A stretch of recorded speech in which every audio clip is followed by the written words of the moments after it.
இன்றைக்கி நம்ம சிந்தனையெல்லாம் வேறு மாதிரி இருக்குது.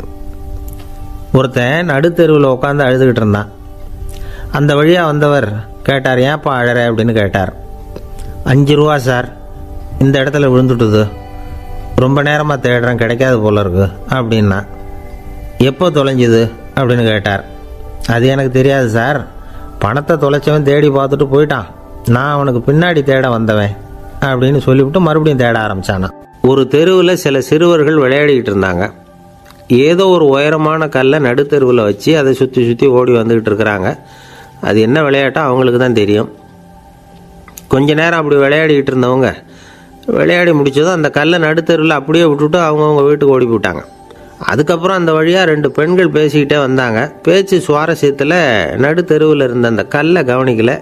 காலில் இடிச்சுட்டுது, லேசாக ரத்தம் வந்துட்டுது, வலி தாங்கலை. காலில் இடிச்சுக்கிட்ட பொண்ணு திட்ட ஆரம்பிச்சுட்டுது. வர வர ஊர் உலகம் ரொம்ப கெட்டு போச்சு, யாருக்கும் பொறுப்பே கிடையாது பாரு, இப்படி நடுத்தெருவில் பொறுப்பு இல்லாமல் இப்படி கல்லை போட்டு வச்சுருக்குறாங்களே, இது நியாயமா அப்படின்னு சொல்லி இந்த சமூகத்தை கடுமையாக விமர்சனம் பண்ணிக்கிட்டு அவங்க போயிட்டாங்க. கொஞ்ச நேரம் கழித்து ஒரு வாலிபன் அந்த வழியாக வந்தான்.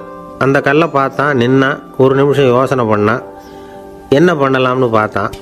தன்னுடைய வீரத்தையும் பலத்தையும் காட்டணும்னு நினச்சான். பின்னாடி போனான். அப்புறம் வேகமாக ஓடி வந்து ஒரு சின்ன ஹை ஜம்ப் அப்படியே துள்ளி குதிச்சான். துள்ளி குதித்து தாண்டி அந்த பக்கமாக போய் விழுந்தான். அப்படியே விசில் அடிச்சுக்கிட்டு அவன் பாட்டுக்கு நடந்து போகிறான். அடுத்தபடியாக ஒரு காதல் ஜோடி அந்த வழியாக வந்தது. நடுத்தெருவில் கல் கண்ணில் பட்டது. அவங்க 2 பேரும் ரொம்ப நெருக்கமாக சேர்ந்து வந்துக்கிட்டு இருக்கிறாங்க. நடுவில் கல் இருக்கிறதுனால கொஞ்ச நேரம் 2 பேரும் விலகி மறுபடியும் இந்த பக்கம் வந்து சேர்ந்து போகணும்.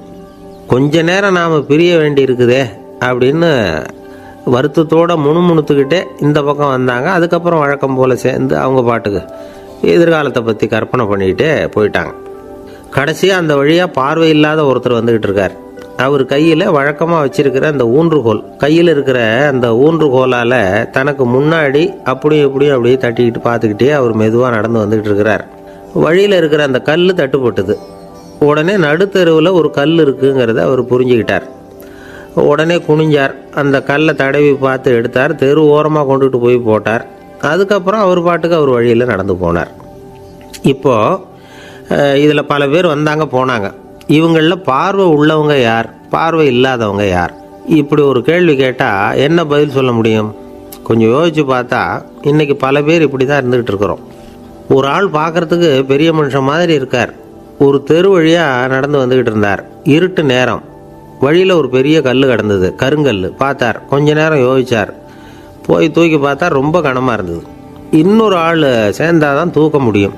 இவர் உடனே ரோட்டோரமாக போய் ஒரு மரத்தடியில் உட்காந்துக்கிட்டார். 2 பக்கமும் பார்த்துக்கிட்டே இருக்கார், யாராவது வர்றாங்களான்னு. கொஞ்ச நேரத்தில் ஒருத்தர் வந்தார், இவருக்கு தெரிஞ்சவர். என்னங்க இந்த நேரத்தில் இங்கே உட்காந்துருக்குறீங்கன்னு கேட்டார் அவர். அதோ அந்த கருங்கல் அப்படின்னு சுட்டி காட்டினார். ஓ, அதை தூக்கி ஓரமாக போடணுமா, வாங்க 2 பேரும் தூக்கலான்னார் வந்தவர். நான் அதுக்காக உட்காந்துருக்கலேன்னார் இவர். பின்ன வேற எதுக்காகன்னார் அவர். ஒரு மனுஷன் கருங்கல்லில் காலை இடிச்சுக்கிட்டான்னா எப்படி துள்ளுவான்னு பார்க்கணுங்கிறது எனக்கு ரொம்ப நாளாக ஒரு ஆசை, அதுக்காக தான் உட்காந்துருக்கிறேன் அப்படின்னாராம். என்னுடைய நண்பர் ஒருத்தர் ஆழ்ந்த சிந்தனையில் இருந்தார். என்ன யோசனை பண்ணுறீங்கன்னு கேட்டேன். தலைவர் ஆகணும்னு பார்க்குறேன், அதுதான் என்ன வழின்னு யோசிச்சுக்கிட்டு இருக்கேன்னார். நான் கூட அது மாதிரி யோசித்து பார்த்தேன், அதுக்கப்புறம் அந்த யோசனையை கை விட்டுட்டேன் அப்படின்னோம். ஏன்னு கேட்டார். அதுக்கான தகுதிகள் நமக்கு இல்லைங்கிறது புரியுது. அது நமக்கு புரியறத விட நம்ம விட மற்றவங்களுக்கு நல்லா புரிஞ்சு போச்சு, அதனால் பேசாமல் கம்முன்னு இருந்துடுறது தான் நல்லது அப்படின்னோம். தலைவர் ஆகிறதுக்கு தகுதிகள் வேறு உண்டோ அப்படின்னு கேட்டார். அவர் யதார்த்தமாக தான் கேட்குறார். நாங்கள் உடனே எங்ககிட்ட இருந்த ஒரு புத்தகத்தை எடுத்து அவர்கிட்ட கொடுத்தோம், படித்து பாருங்கன்னு.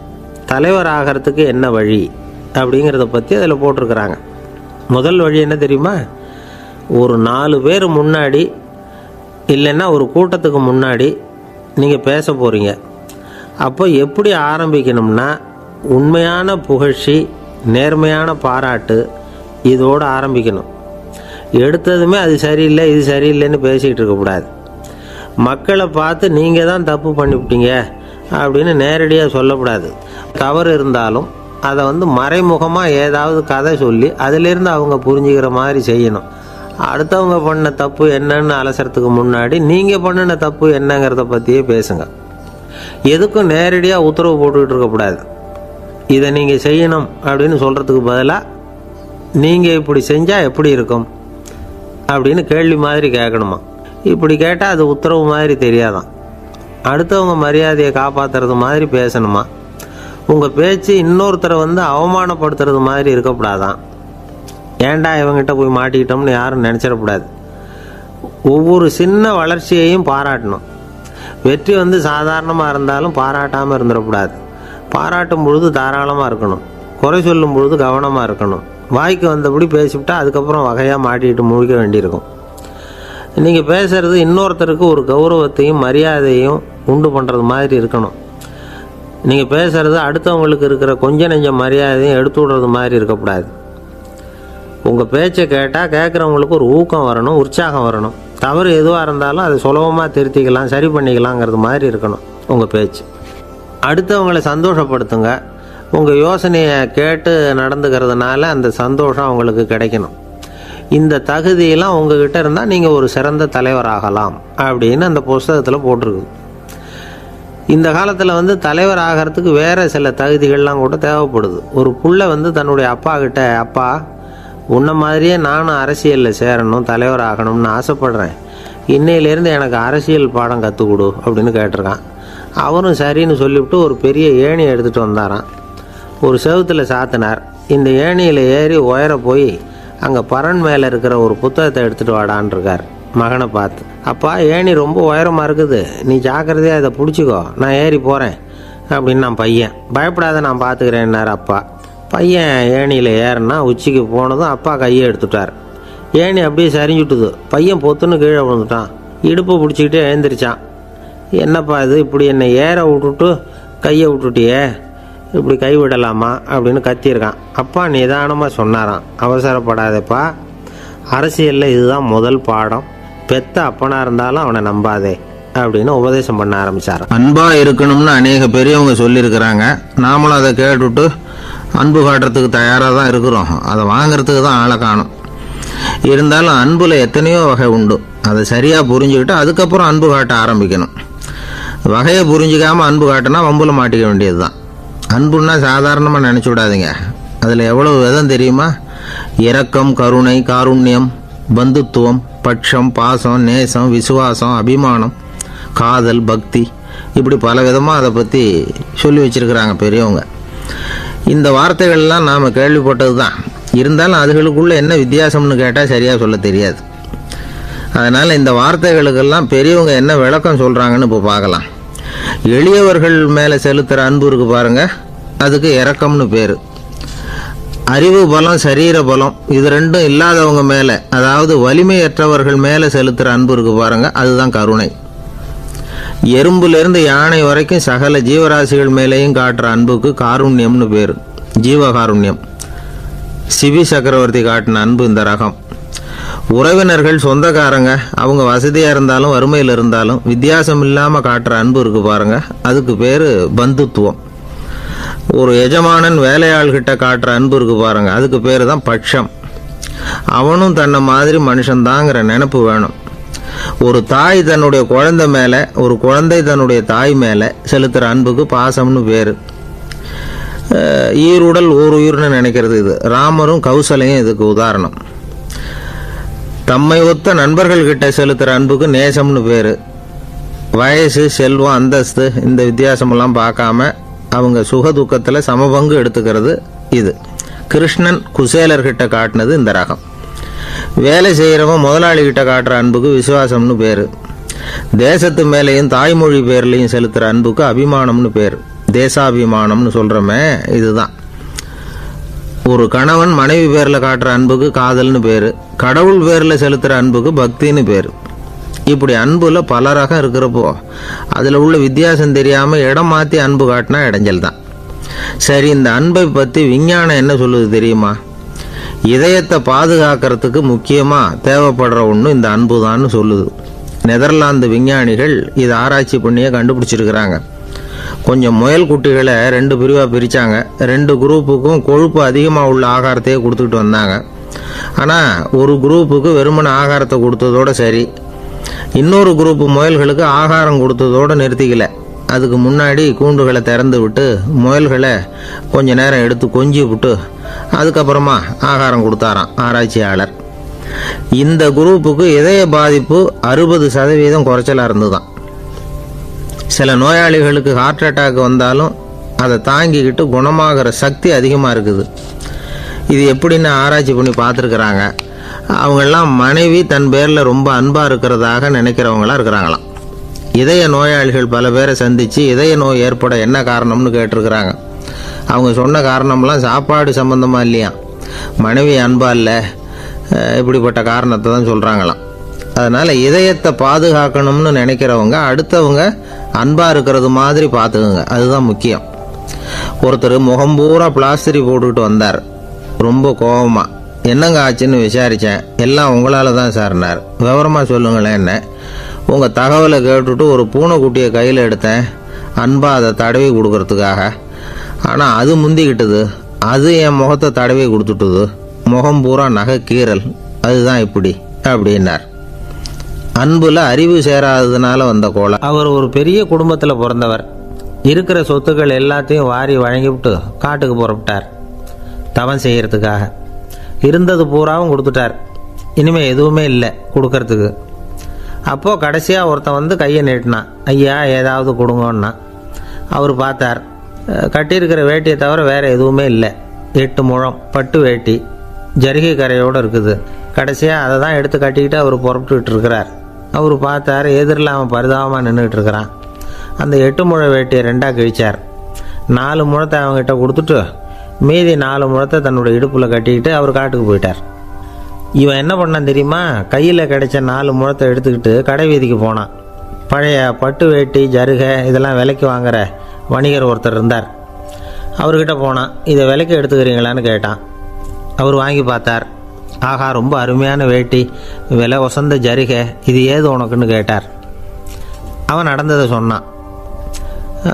அப்படின்னா ஒன்று செய்ய, இந்த வேட்டியோட இன்னொரு பாதியையும் மெதுவாக வாங்கிட்டு வந்துரு, உனக்கு நிறைய பணம் தரேன் அப்படின்னார் அந்த வணிகர். இவன் கொஞ்சம் யோசனை பண்ணி பார்த்தான். கொஞ்சம் இருங்க, தான் வந்துவிடுறேன் அப்படின்னு சொல்லிவிட்டு நேராக காட்டுக்கு போனான். அவர் எங்கே இருக்காருன்னு தேடி கண்டுபிடிச்சான். அவர் ஒரு இடத்துல தவக்கோலத்தில் இருக்கிறார். கட்டியிருந்த இடைவேட்டியும் அவரை அறியாமலே நழுவி கீழே விழுந்து கிடக்குது. இவனுக்கு ரொம்ப வசதியாக போச்சு. அவரை கேட்க வேண்டிய அவசியமே இல்லை. மெதுவாக சத்தம் போடாமல் அடி மேலே அடி வச்சு நெருங்கினான். அவர் கண்ணை மூடிக்கிட்டு அவர் பாட்டு நின்றுக்கிட்டு இருக்கார். இவன் மெதுவாக போய் கீழே கிடந்த அந்த துணியை எடுத்துக்கிட்டு சத்தம் போடாமல் திரும்பி நடந்தான். அப்படி கொஞ்சம் தூரம் நடந்திருப்பான். அப்படி ஓட ஆரம்பிக்கிற சமயத்தில் அவன் காலில் கீழே கிடந்த முள் ஒன்று நறுக்குன்னு தைச்சி விட்டுது. வலி தாங்க முடியாமல் அம்மான்னு கத்திவிட்டான். இந்த சத்தத்தினால கண்ணை மூடி நின்றுக்கிட்டு இருந்த அவர் தவம் கலைஞ்சிது. மெதுவாக கண்ணை திறந்து பார்க்குறார். தன் இடையில இருந்த வேட்டி அவன் கையில் இருக்குது. இப்போ அவர் நினைக்கிறாராம், இந்த வேட்டி மேலே நான் வச்ச ஆசை அல்லவா அவனை வந்து திருடன் ஆக்கிவிட்டுது அப்படின்னு நினச்சாராம். இது எப்பேற்பட்ட மனநிலைங்கிறத கொஞ்சம் யோசிச்சு பாருங்கள். தான் ஒரு பொருள் மேலே வைத்த பற்று இன்னொரு மனிதன் திருடனாக ஆகிறதுக்கு காரணமாயிட்டுதே அப்படின்னு நினைக்கிறார். அப்படி நினச்ச அவர் யார் தெரியுமா? அவர் தான் மகாவீரர். இழந்துட்டேங்கிறியே, நீ என்னத்தை கொண்டு வந்த இங்கே இழக்கிறதுக்கு? நீ என்னத்தை உண்டாக்குன இது அழிஞ்சுட்டுதுன்னு சொல்கிறதுக்கு? இது அவருடைய சிந்தனை. ஜனாதிபதி ஆப்ரஹாம் லிங்கன் ஒரு நாள் தன்னோட கோச்சு வண்டியில் தலைநகரான வாஷிங்டனுக்கு போயிட்டுருக்கிறார். கோச்சு வண்டி ஒரு சாலையில் போயிட்டுருக்கு. அந்த சாலைக்கு ஒரு பக்கத்தில் பயங்கரமான சதுப்பு நிலம். சதுப்பு நிலம்னா அது புதைகுழி, புதை மணல்ங்கிறோம்ல, அது மாதிரி. அந்த சதுப்பு நிலத்தில் யாராவது மாட்டிக்கிட்டா அவ்வளவுதான், ஆளை கொஞ்சம் கொஞ்சமாக உள்ளே அமுக்கிவிடும். தப்பிச்சு கரையிறது கஷ்டம். அப்படிப்பட்ட நிலம் அது. ஆப்ரஹாம் லிங்கன் ஏதோ ஒரு முக்கியமான அரசாங்க வேலையாக போயிட்டு திரும்பி வந்துக்கிட்டு இருக்கிறார். அதனால் அந்த சமயத்தில் அவர் விலை வசந்த ஆடைகளை அணிஞ்சிருக்கிறார். அப்படி அவர் அந்த கோச்சு வண்டியில் வந்துக்கிட்டு இருக்கிறாரு. அந்த சமயத்தில் ஒரு காட்சி அவர் கண்ணில் பட்டுட்டுது. என்ன தெரியுமா? ரோட்டுக்கு பக்கத்தில் இருந்த சதுப்பு நிலத்தில் ஒரு இளம் பன்றி குட்டி சிக்கிக்கிட்டு தவிச்சிக்கிட்டு இருக்குது. பரிதாபமாக கத்திக்கிட்டு இருக்குது. அதை பார்த்தார் லிங்கன். அவருக்கு இன்னும் மாதிரி ஆயிட்டுது. உடனே வண்டியை நிறுத்த சொன்னார். கீழே இறங்கினார். தன்னோட விலை வசந்த ஆடைகளை பற்றி லட்சியம் பண்ணவே இல்லை. தனக்கே ஆபத்து வரலாம்ங்கிறத பற்றியும் கவலைப்படலை. தான் ஒரு குடியரசுத் தலைவருங்கிறத பற்றியும் அவர் நினச்சி பார்க்கல.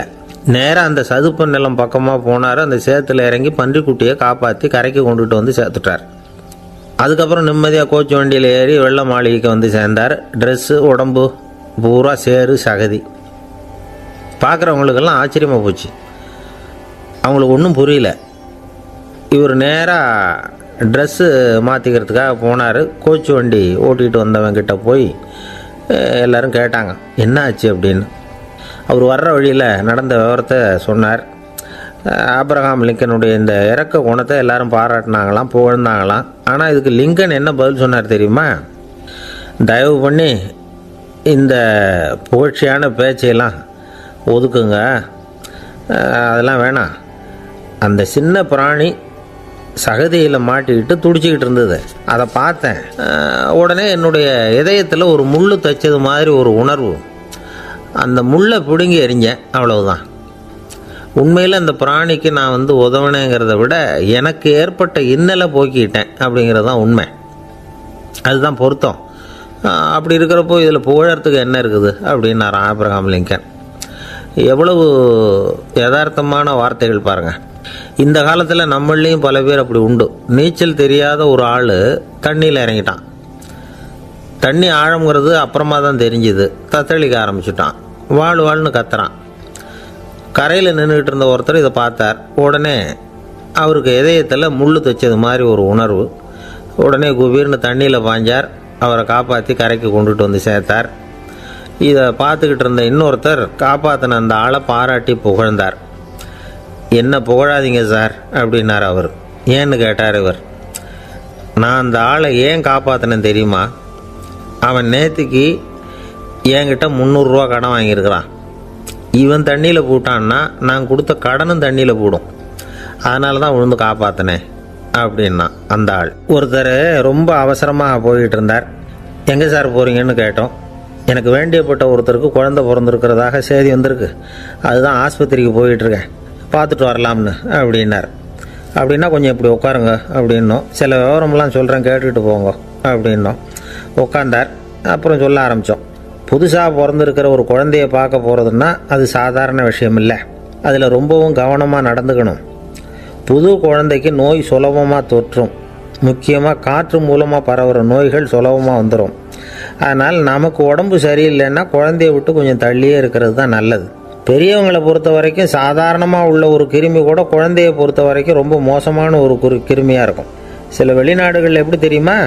பிறந்த குழந்தை தூங்கிக்கிட்டு இருக்கிற ஒரு ரூமுக்கு போகணும்னா போகிறவங்க முகமூடி போட்டுக்கணும், காலணிகளை மாற்றிக்கணும், அவ்வளவு சுத்தமாக உள்ளே போய் பார்த்துட்டு வரணும்.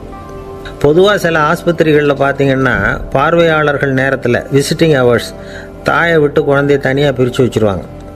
எதுக்குன்னு நினைக்கிறீங்க? அந்த நேரம் பல பேர் வருவாங்க போவாங்க. அவங்க கை கால் சுத்தமாக இருக்காது. சுத்தம் இல்லாத கைகள் மூலமாக கிருமிகள் பரவும். சுத்தம் இல்லாத கைன்னா மண்ணு தூசி படிஞ்சிருக்கிற கை மட்டும்தான் அர்த்தம் இல்லை. சாலையில் கையை வீசிக்கிட்டு நடந்து வர்றீங்க, குழந்தைய பொறுத்த வரைக்கும் அது கூட சுத்தம் இல்லாத கை தான். தாயை தவிர மற்றவங்க குழந்தைய தூக்காமல் பார்த்துக்கிறது நல்லது. தாய் கூட அளவோடு கொஞ்சிறதோடு நிறுத்திக்கணும். புதுசாக ஒரு குழந்தைய பெற்றிருக்கிற பொண்ணுக்கிட்ட மற்ற தாய்மார்கள் ஏதாவது சொல்லிக்கிட்டே இருப்பாங்க. குழந்தைய அப்படி வளர்க்கணும் இப்படி வளர்க்கணும் அப்படின்னு ஏதாவது அட்வைஸ் பண்ணிக்கிட்டே இருப்பாங்க. இப்படி ஓவராக அறிவுரை பண்ணுறது அந்த பொண்ணை குழப்பி விட்டுரும். அதனால் அப்படிலாம் பண்ணக்கூடாது. அந்த பெண்ணே ஏதாவது கேட்டால் கூட டாக்டர் சொல்ல வேண்டிய விவரங்களை எல்லாம் நாமே சொல்லிகிட்டு இருக்கக்கூடாது. புதுசாக பிறந்திருக்கிற குழந்தைய மட்டும்தான் இப்படி பார்க்கணும்னு இல்லை. ஒரு நோயாளி குழந்தைய பார்க்க போகிறதுனா கூட ரொம்ப எச்சரிக்கையாக தான் நடந்துக்கணும். ஒரு தின்பண்டமோ விளையாட்டு சாமானோ அந்த குழந்தைக்கு நாம் வாங்கிட்டு போகிறதா வச்சுக்குவோம். அதை நேராக கொண்டுகிட்டு போய் அந்த குழந்தைகிட்டே கொடுக்கக்கூடாது. அதோட அப்பா அம்மா கிட்ட ரகசியமாக கொடுக்கலாம். அவங்க முடிவு பண்ணட்டும் குழந்தைகிட்ட அதை கொடுக்கலாமா வேண்டாமாங்கிறத. அவங்களுக்கு தான் தெரியும் அதோட மனசும் உடம்பும். உங்கள் அக்கறையை காட்டுறதா நினச்சிக்கிட்டு குழந்தை வாயில் எதையும் கொண்டுட்டு போய் போடாதீங்க. போகிறப்போ உங்கள் வீட்டு குழந்தையும் அழைச்சிட்டு போகாதீங்க. இது நோயை வாங்கிட்டு வந்துடும், அல்லது புதுசாக ஒரு நோயை அதுக்கிட்ட கொடுத்துட்டு வந்துடும். என்னதான் உங்களுக்கு பழக்கமான குழந்தையாக இருந்தால் கூட அதுக்கு விருப்பம் இல்லைன்னா பேசக்கூடாது. அங்கே போய் அவங்க பள்ளிக்கூடத்தை ஞாபகப்படுத்திகிட்டு இருக்கக்கூடாது. நோயில் இருக்கிறப்ப ஸ்கூலை பற்றி பேச அது விரும்பாது. ஆஸ்பத்திரி விட்டு வெளியில் புறப்படுறப்போ குழந்தைகிட்ட சொல்லணும்னு அவசியம் இல்லை. அதோட அப்பா அம்மா கிட்ட சொல்லிவிட்டு புறப்பட்டா போதும், குழந்தை கோபிச்சிக்காது. சமூக சம்பிரதாயத்தை பற்றி அது கவலைப்படுறதில்ல. இப்படி எல்லா விவரமும் நம்ம எதிரில் உட்காந்துருந்தவங்க கிட்ட சொல்லி முடித்தோம். ரொம்ப நன்றி சார் அப்படின்னு சொல்லிவிட்டு அவர் புறப்பட்டார். குழந்தைங்க கொஞ்சம் வளர்கிற வரைக்கும் தான் நாம் எச்சரிக்கையாக இருக்கணும்னு இல்லை, வளர்ந்த பிறகு இன்னும் எச்சரிக்கையாக இருக்கணும். ஒரு பையன் பள்ளிக்கூடத்துலேருந்து திரும்பி வீட்டுக்கு வந்தான். முகம் பூரா நகத்தால் கீறி இருந்தது. அப்பா பார்த்து பயந்துட்டார். யாருடா உன்னை இப்படி பண்ணது அப்படின்னார். என் கூட படிக்கிற இன்னொரு பையன்னா. நாளைக்கு உன் கூட பள்ளிக்கூடத்துக்கு வர்றேன், நீ எனக்கு அவனை அடையாளம் காட்ட முடியுமான்னார். அது ரொம்ப சுலபம் நான் பையன். எப்படின்னார் அப்பா. அவன் காதில் ஒன்று கையோடு எடுத்துகிட்டு வந்திருக்கிறேன், இதோ என் பையில் தான் வச்சுருக்கேன் அப்படிங்கிறான் அந்த பையன். ஒருத்தர் இருக்கார், நல்ல உத்தியோகத்தில் தான் இருக்கிறார். ஆனால் எப்போ பார்த்தாலும் முகத்தை வெறுப்பாக வச்சுருப்பார். அப்படியே வருவார் போவார். ஏன் சார் இப்படி இருக்கிறீங்க அப்படின்னு விசாரித்தோம். ஏன்டா இந்த வேலைக்கு வந்தோம்னு இருக்குது சார் அப்படின்னார். உங்கள் வேலை உங்களுக்கு பிடிக்கலையா அப்படின்னு கேட்டோம். இல்லைன்னார். இப்படிப்பட்டவங்க வெற்றிகரமான வாழ்க்கை வாழ முடியாது. இது நிபுணர்கள் கருத்து. வேலையை நேசிக்க தெரிந்தவர்கள் வெற்றி பெறுவார்கள் அப்படிங்கிறாங்க அவங்க. எந்த துறையாக இருந்தாலும் சரி, அந்த துறையில் வெற்றிகரமாக இருக்கிறவங்கள விசாரித்து பாருங்கள். எனக்கு என்னுடைய வேலை ரொம்ப பிடிக்கும் அப்படின்னு சொல்கிறவங்களாக தான் இருப்பாங்க. அப்படி இருந்தால் தான் அது வெற்றிகரமாக இருக்க முடியுது அவங்களால. ஒருத்தனுக்கு பிடித்தமான பொழுதுபோக்கே அவனுடைய தொழிலாக இருந்துட்டுதுன்னா அவனை மாதிரி கொடுத்து வச்சவன் வேறு யாரும் இல்லை அப்படிங்கிறார் பெர்னாட் ஷா. ஒரு தடவை மன்னர் ஹுமாயூன் உயிரை தண்ணீர் மொண்டு ஊற்றுகிற தொழிலாளி ஒருத்தர் காப்பாற்றினாராம் அந்த ஹுமாயூன் உயிரை. உடனே மன்னர் கேட்டிருக்கார், உனக்கு என்ன வேணும்னாலும் கேளு தரேன், உயர் பதவி வேணுமா அப்படின்னு கேட்டாராம். மன்னா, மக்களின் தாகம் தீர்க்கக்கூடிய இந்த பணியை விட உயர்ந்தது உண்டா அப்படின்னாராம் அந்த தொழிலாளி. அவரால் அவருடைய வேலையை நேசிக்க முடிஞ்சுது, அதனால் மகிழ்ச்சியாக இருக்க முடிஞ்சுது. நாமெல்லாம் அப்படி இல்லை, வேலை கிடைக்கிற வரைக்கும் கிடைச்சா போதும் அப்படின்னு இருக்கோம். கிடைச்சதுக்கப்புறம் ஏன்டா இந்த வேலைக்கு வந்தோம்னு ரொம்பவும் அழுத்துக்குவோம். சரி, நாம் இருக்கிற இடத்துல நாம் வெற்றிகரமாக இருக்க வழி உண்டா அப்படின்னா உண்டுன்னு சொல்கிறாங்க. அதாவது மன இயல் நிபுணர்கள் இருக்கிறாங்க இல்லையா, அவங்க அதுக்கு முக்கியமாக 6 வழிகள் சொல்கிறாங்க. நீங்கள் ஒரு அலுவலகத்தில் வேலை பார்க்குறவரா அப்படின்னா இதை கேளுங்க. அதாவது உங்கள் மேலதிகாரி எதிர்பார்ப்புக்கு தகுந்த மாதிரி உங்கள் வேலை இருக்குதா? அப்படி இல்லைன்னா முதல்ல உங்கள் வேலையின் தரம் உயரணும். உங்களுக்கு மேலே கீழே வேலை பார்க்குற பணியாளர்கள்கிட்ட நல்ல விதமாக பழகிறீங்களா? அந்த உறவு முறையில் ஏதாவது குறை இருந்தால் அதை கண்டுபிடிச்சி சரி பண்ணுங்கள். நம்பிக்கைக்கு உரியவர் அப்படின்னு நீங்கள் பேர் எடுக்கணும். நீங்கள் எடுக்கிற முடிவு நல்ல முடிவாக தான் இருக்கும் அப்படின்னு அடுத்தவங்க சொல்லணும். உங்கள் தோற்றத்துக்கு முக்கியத்துவம் கொடுங்க. இது மனம் உடல் ரெண்டும் சம்மந்தப்பட்டது. அதனால் மனசையும் ஆரோக்கியமாக வச்சுருக்கணும், உடம்பையும் ஆரோக்கியமாக வச்சுருக்கணும். உங்களுடைய நிர்வாகம் செயல்படுற விதத்தை நல்லா புரிஞ்சு வச்சுக்கணும். உங்களுடைய நிர்வாகம் இப்போ ஒரு காரியம் செய்யுதுன்னு வச்சுங்க, ஏன் அப்படி செய்யுது, எதுக்காக அப்படி செய்யுது, அதனுடைய குறிக்கோள் என்ன, அது நீடிக்கிறதுக்கு காரணம் என்ன, இதையெல்லாம் தெரிஞ்சுக்கணும். சிரிப்புக்கு வஞ்சகம் பண்ணக்கூடாது, நல்லா சிரிக்கணும், அப்போ தான் அது திரும்ப கிடைக்கும். கடந்த கால தோல்வியை பற்றி கவலைப்படக்கூடாது. முதலாளி விருப்பம் தெரிஞ்சு நடந்துக்கிறது நல்லது தான். அதுக்காக காக்கா பிடிக்கணுங்கிற அவசியம் இல்லை. உங்களுக்கு ஒரு பொறுப்பான வேலை கிடைக்குது, உடனே சத்தம் குழப்பம் அப்படின்னு சூழ்நிலையை இறுக்கமாக ஆக்கிடக்கூடாது. எந்த சூழலையும் இயல்பாக கையாளக்கூடியவர் அப்படிங்கிறத காட்டணும். இதெல்லாம் உங்கள் துறையில் நீங்கள் வெற்றி பெற நிபுணர்கள் சொல்கிற யோசனைகள். இவ்வளவு விவரமும் சொல்லிவிட்டு ஒருத்தரை பார்த்து கேட்டோம், இப்போ சொல்லுங்கள், நீங்கள் செய்கிற வேலை உங்களுக்கு பிடிச்சிருக்குதா அப்படின்னோம். ரொம்ப ரொம்ப பிடிச்சிருக்குது அப்படின்னார். சரி, என்ன செஞ்சிட்ருக்குறீங்க அப்படின்னு கேட்டோம். சும்மா தான் இருக்கிறேன் அப்படின்னார் அவர். அள்ள அள்ள குறையாதது அட்சய பாத்திரம், அது நமக்கு தெரியும், கேள்விப்பட்டிருக்கிறோம். ஆனால் போட போட நிரம்பாத ஒரு பாத்திரம் உண்டு. அது என்ன தெரியுமா? நம்மளில் பல பேர்கிட்ட அந்த பாத்திரம் உண்டு. அதுதான் பேராசை அப்படிங்கிற பாத்திரம். அதை நிறைவு செய்யவே முடியாது. பேராசையை பற்றி சுஃபி இலக்கியத்தில் ஒரு பிரபலமான கதை உண்டான். அதை ஒரு பெரியவர் எடுத்து சொல்லியிருக்கிறார். ஒரு மன்னர் நகர்வலம் போயிட்டுருக்கார். ஒரு பிச்சைக்காரன் மன்னர் எதிரில் வரான். பிச்சை போடுங்கிறான். என்னுடைய அமைதியை கெடுக்காதே போங்கிறார் மன்னர். அவன் சிரிக்கிறான். அரசே, உங்களுடைய அமைதி கெடக்கூடிய நிலையில் இருந்தால் அதுக்கு பேர் அமைதியே கிடையாது அப்படின்னு நானா. எதிரில் நிற்கிறது வெறும் பிச்சைக்காரன் இல்லை, யோகி அப்படிங்கிறத மன்னர் புரிஞ்சுக்கிட்டார். துறவியே, உங்களுக்கு என்ன வேணும்னாலும் கேளுங்க, கொடுக்குறேன்னாராம். அந்த துறவி மறுபடியும் சிரிக்கிறார். அரசே, உங்களால் முடியாததையெல்லாம் கொடுக்க முடியும்னு சத்தியம் செய்யாதீங்க அப்படின்னார். மன்னருக்கு கோபம் வந்துட்டுது. என்ன இவர் இப்படி சொல்கிறாரு அப்படின்னு நினச்சார். நகர்வலத்தை பாதியிலேயே நிறுத்தினார். வாங்க அரண்மனைக்குன்னார். துறவியை அழைச்சிக்கிட்டு அரண்மனைக்கு வந்துட்டார். துறவி தன்கிட்ட இருந்த பிச்சை பாத்திரத்தை நீட்டினார். இது நிறைய எனக்கு பொற்காசுகள் வேணும் அப்படின்னாராம். அவ்வளவு தானா, இது ஒரு பெரிய காரியமா அப்படின்னு கையை தட்டினாராம் மன்னர். ஒரு பெரிய தாம்பாளம் நிறைய பொற்காசுகள் வந்து சேர்ந்தது. அதை அள்ளி போட்டார். போட போட அந்த பிச்சை பாத்திரம் நிரம்பவே இல்லை. பொற்காசுகள் போட போட அவ்வளவையும் உள்ளே வாங்கிக்கிட்டே இருக்குது. அரசாங்க கஜானாவே காலி ஆகிட்டுது. மூட்டை மூட்டையாக பொற்காசுகளை கொட்டி பார்த்துட்டாங்க. அது முழுங்கிக்கிட்டே இருக்குது. கடைசி வரைக்கும் அந்த பிச்சை பாத்திரம் வந்து நிரம்பவே இல்லை. அரசர்கிட்ட இருந்த கர்வம் போயிட்டுது. அப்படியே பொத்துன்னு துறவி காலில் விழுந்தார். அப்போ அந்த துறவி சொன்னாராம், மன்னா, இந்த பிச்சை பாத்திரத்தை உங்களால் மட்டும் இல்லை, வேறு யாராலையும் நிரப்ப முடியாது. அதுக்கு என்ன காரணம்னா, இது வந்து சாதாரண பிச்சை பாத்திரம் இல்லை, பேராசைகளோடு வாழ்ந்து செத்துப்போன ஒரு மனிதனின் மண்டை ஓடுது அப்படின்னாராம். பாருங்கள், இதுதான் அந்த சுஃபி இலக்கிய கதை. செத்த பிறகும் நிறைவு இல்லைன்னா அது எப்பேற்பட்ட பேராசையாக இருக்கும்னு யோசித்து பார்த்துங்க. நம்மால் ஒருத்தர் கல்யாணம் பண்ணிக்க பொண்ணு பார்த்துக்கிட்டு இருந்தார். அழகு, அறிவு, படிப்பு எதுவும் தேவையில்லை, பணம் மட்டும் இருந்தால் போதும் அப்படின்னு பார்க்குறவங்ககிட்டெல்லாம் சொல்லி வச்சார். ரொம்ப நாளைக்கு அப்புறம் ஒரு பணக்காரர் கிடைச்சார். அவர் சொன்னார், இதை பாருங்கள், எனக்கு 20 வயசில் ஒரு மகள், அவளை நீங்கள் கல்யாணம் பண்ணிக்கிட்டால் 2 லட்சம் பணம் கொடுப்பேன். 25 வயசில் ஒரு பொண்ணு, அவளை கல்யாணம் பண்ணிக்கிட்டால் 2.5 லட்சம் தருவேன். 30 வயசில் ஒரு பொண்ணு இருக்கா, அவளை கல்யாணம் பண்ணிக்கிட்டால் 3 லட்சம் தருவேன். என்ன சொல்கிற அப்படின்னாராம். இவன் கொஞ்ச நேரம் யோசித்து பார்த்துருக்கான். அதுக்கப்புறம் மெதுவாக அவரை நிமிர்ந்து பார்த்து, ஏன் சார், உங்ககிட்ட 50 வயசில் ஏதாவது பொண்ணு இருக்கா அப்படின்னு கேட்டானா. ஒருத்தர் ரொம்ப அவசரமாக வந்தார். சார், மனுஷன் நிம்மதியாக இருக்கிறதுக்கு என்ன வழின்னு கேட்டார். சீக்கிரமாக ஒரு கல்யாணத்தை பண்ணிங்க, எல்லாம் சரியாக போடும் அப்படின்னோம். அவர் ஒரு மாதிரியாக பார்த்தார். ஏற்கனவே எனக்கு கல்யாணம் ஆகிட்டுது சார், அதனால தானே நிம்மதியாக இருக்கிறதுக்கு வழி கேட்குறேன் அப்படின்னார். சரி, இவர் ஒரு மாதிரியான கேஸ் அப்படின்னு நினச்சிக்கிட்டு நம்மக்கிட்ட இருந்த ஒரு சின்ன புத்தகத்தை அவர்கிட்ட தூக்கி கொடுத்தோம். இதை படித்து பாருங்கன்னு.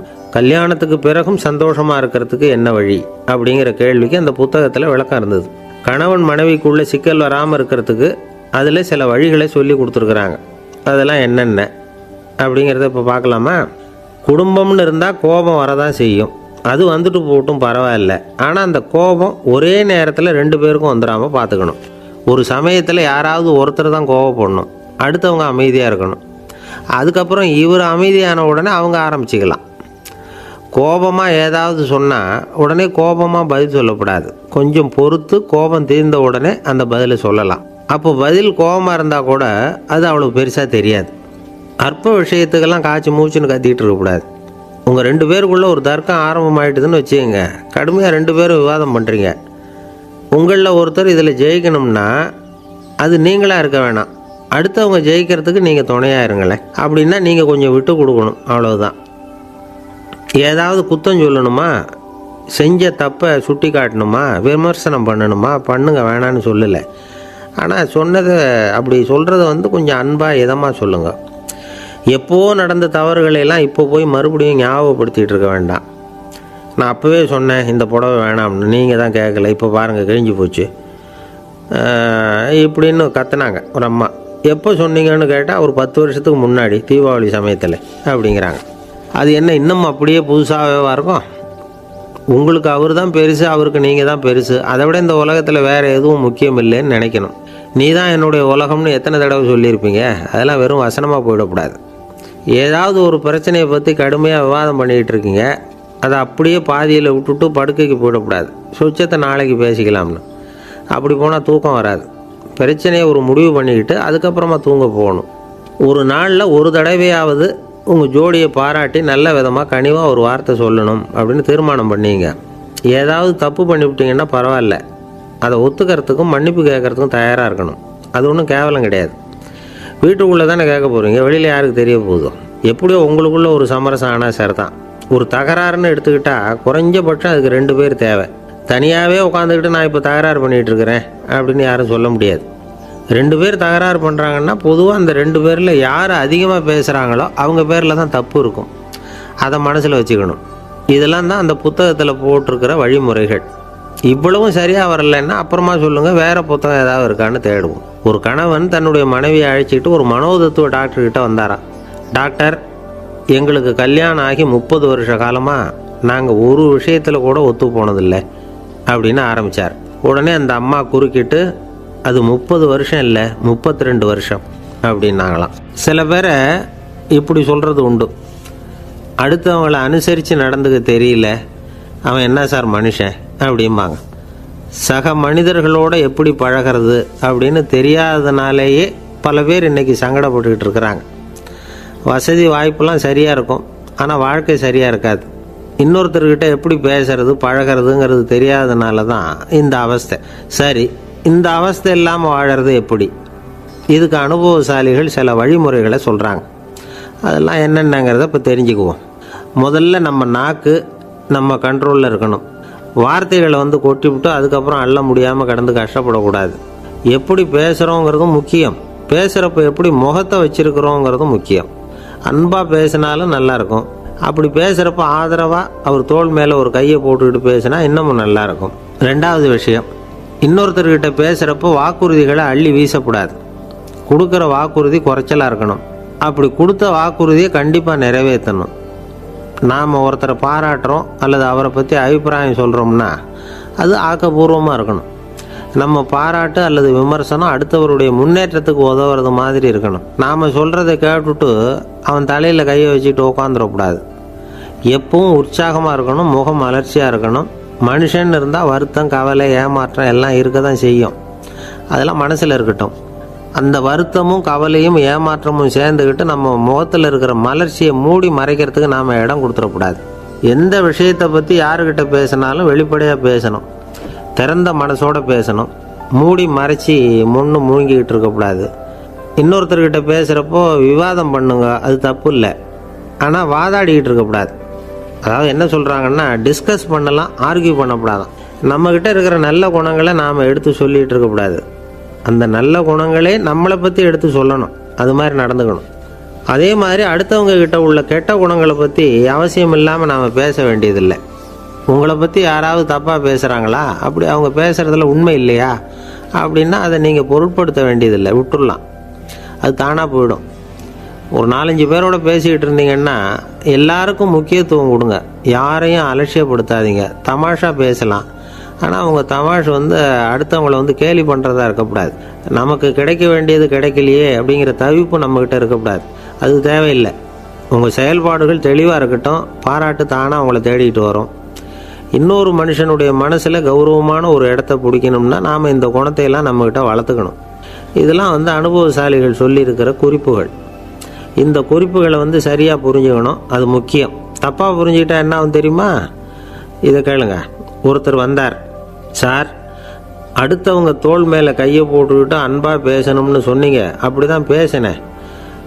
அவர் முதுகை கூட தட்டி கொடுத்தேன், என் வேலை போயிட்டுது சார், வீட்டுக்கு அனுப்பிச்சிட்டாங்க அப்படின்னார். யாருக்கிட்ட அப்படி பேசுனீங்கன்னு கேட்டோம். என் முதலாளிகிட்ட சார் அப்படிங்கிறார் ரொம்ப சோகமாக. இந்த உலகமே ஒரு நாடக மேடை, நாம் எல்லாரும் நடிகர்கள். இது ஞானிகள் சொல்கிறது. இது ஒரு பக்கம் இருக்கட்டும். இந்த உலகத்துக்குள்ளே எத்தனையோ நாடக மேடைகள், எத்தனையோ நடிகர்கள், எத்தனையோ நாடகங்கள். இதெல்லாம் எப்படி ஆரம்பமாச்சு? அதுதான் இன்றைக்கி தகவல். அதாவது ஆதி மனிதன் பேச ஆரம்பிக்கிறதுக்கு முன்னாடி சைகையாலேயே எல்லாத்தையும் சொல்லிகிட்டு இருந்தான். அதனால் அப்போவே நடிப்பு ஆரம்பமாயிட்டுது. முதல்ல ஒரு வேட்டையைத்தான் அவன் நடித்து காட்டியிருப்பான். இவன் எப்படி போனான், எதிரில் மிருகம் எப்படி வந்தது, அதோடு எப்படி சண்டை போட்டான், எப்படி அடித்து கொண்டுகிட்டு வந்தான், இதை அப்படியே மற்றவங்களுக்கு நடித்து காட்டியிருப்பான். ஏன்னா மொழி கிடையாது. இந்த காலத்துலலாம் நாடகங்களில் நடிக்கிறவங்கள நடிகர்கள்ங்கிறோம். ஒரு காலத்தில் இவங்களுக்கு என்ன பேர் தெரியுமா? திஸ்பியர்கள் அப்படின்னு பேரான். இதுக்கு காரணம் உண்டு. அதாவது 2000 வருஷத்துக்கு முன்னாடி கிரீஸ் நாட்டில் திசிபியஸ் அப்படின்னு ஒரு ஆள் இருந்தான். அவன் ஒரு பெரிய நாடக கலைஞன். அவன் சில இளைஞர்களை சேர்த்துக்கிட்டான், பயிற்சி கொடுத்தான், நாடக குழுவை உருவாக்கினான். நடிகர்களையும் நாடகத்துக்கு தேவையான பொருள்களையும் ஏற்றிக்கிட்டு போகிறதுக்கு ஒரு வண்டியையும் தயார் பண்ணான். அந்த வண்டியிலேயே அவன் வந்து கிரேக்க நாடு பூராவும் சுற்றினான். ஊர் ஊராக நாடகம் போட்டான். ஒரு ஊருக்கு போனதும் அங்கே நாடகம் நடத்த தியேட்டர் இருக்கா அப்படிங்கன்னெல்லாம் பார்க்குறதில்ல அவன். ஏன்னா அப்போலாம் தியேட்டர்னா என்னென்னு தெரியாது. நாடகம்னா அது ஒரு மூடிய கொட்டைக்குள்ளே தான் நடத்தணுங்கிறது அப்போ யாருக்குமே தோணலை. இந்த வண்டி போகும், அதுவே ஒரு பகுதி அப்படியே ஒரு மேடை மாதிரி விரிச்சிக்கும். அதில் ஏறி நின்றுக்கிட்டு நாடகத்தை நடித்து காட்டுவாங்களாம். மக்கள்லாம் எதிரில் தரையில் உட்காந்து அதை பார்த்துக்கிட்டு இருக்கிறது. உலகத்தின் முதல் நடமாடும் தியேட்டர் இது தானா. இந்த திசிபிஎஸ் தான் முதலாக உலகத்தில் நாடகங்கிற பொழுதுபோக்கை நடத்தி காட்டினவன் அப்படின்னு சொல்கிறாங்க. அவன் சொந்தமாக நாடகம் எழுதுனா, நடித்தான், நாடகத்தை இயக்கினான். அதனால தான் அவனை வந்து first man of the theatre அப்படின்னு சொல்லுவாங்க. அவன் தான் நாடக மேடையின் முன்னோடி. கிரேக்கர் காலத்திலேயே நாடக ஆசிரியர்கள், நடிகர்கள், ரசிகர்கள் இவங்கெல்லாம் உருவாயிட்டாங்களாம். நாடகத்தின் சரித்திரத்தில் இந்த 3 பிரிவும் ரொம்ப முக்கியம். அதாவது கிரேக்க தியேட்டர்கள்லாம் திறந்த வெளி மேடைகள் தான். பெரும்பாலும் மலைச்சரிவுகள், அதுவே படிப்படியாக பண்ணியிருப்பாங்க. கீழே அரைவட்ட வடிவில் மேடை, அதுக்கு ஆர்கெஸ்ட்ரான்னு பேர். பிற்காலத்தில் இதில் உட்காந்து இசைக்குழுவினர் வந்து வாய்ச்சதுனால இசைக்குழுவுக்கே ஆர்கெஸ்ட்ராங்கிற பேர் வந்துட்டுது. இப்போது கிரேக்க தியேட்டர்களில் ஒன்று, அதோட காலம் வந்து கிமு 340. அதை இன்னமும் பாதுகாத்து வச்சுருக்கிறாங்களாம். எபிடாரஸ் அப்படிங்கிற இடத்துல அது இருக்குதான்.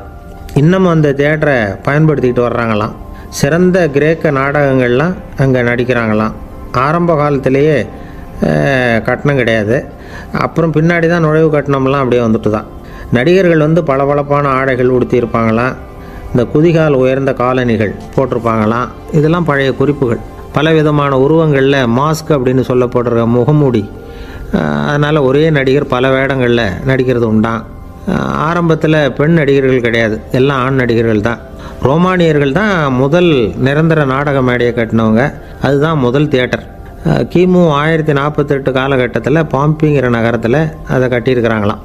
கிரேக்க ரோமானிய தியேட்டர்களின் அடிப்படையிலேயே இந்த இத்தாலிய வடிவமைப்பாளர்கள் இந்த குதிரை லாட வடிவில் ஒரு ஆடிட்டோரியத்தை உருவாக்கினாங்களாம்.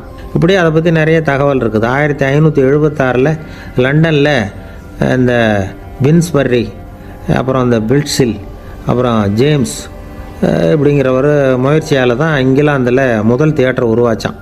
அப்படி ஒருத்தர் இருந்தாராம். உலக நாடக மேடையின் வரலாறு இதுதான்.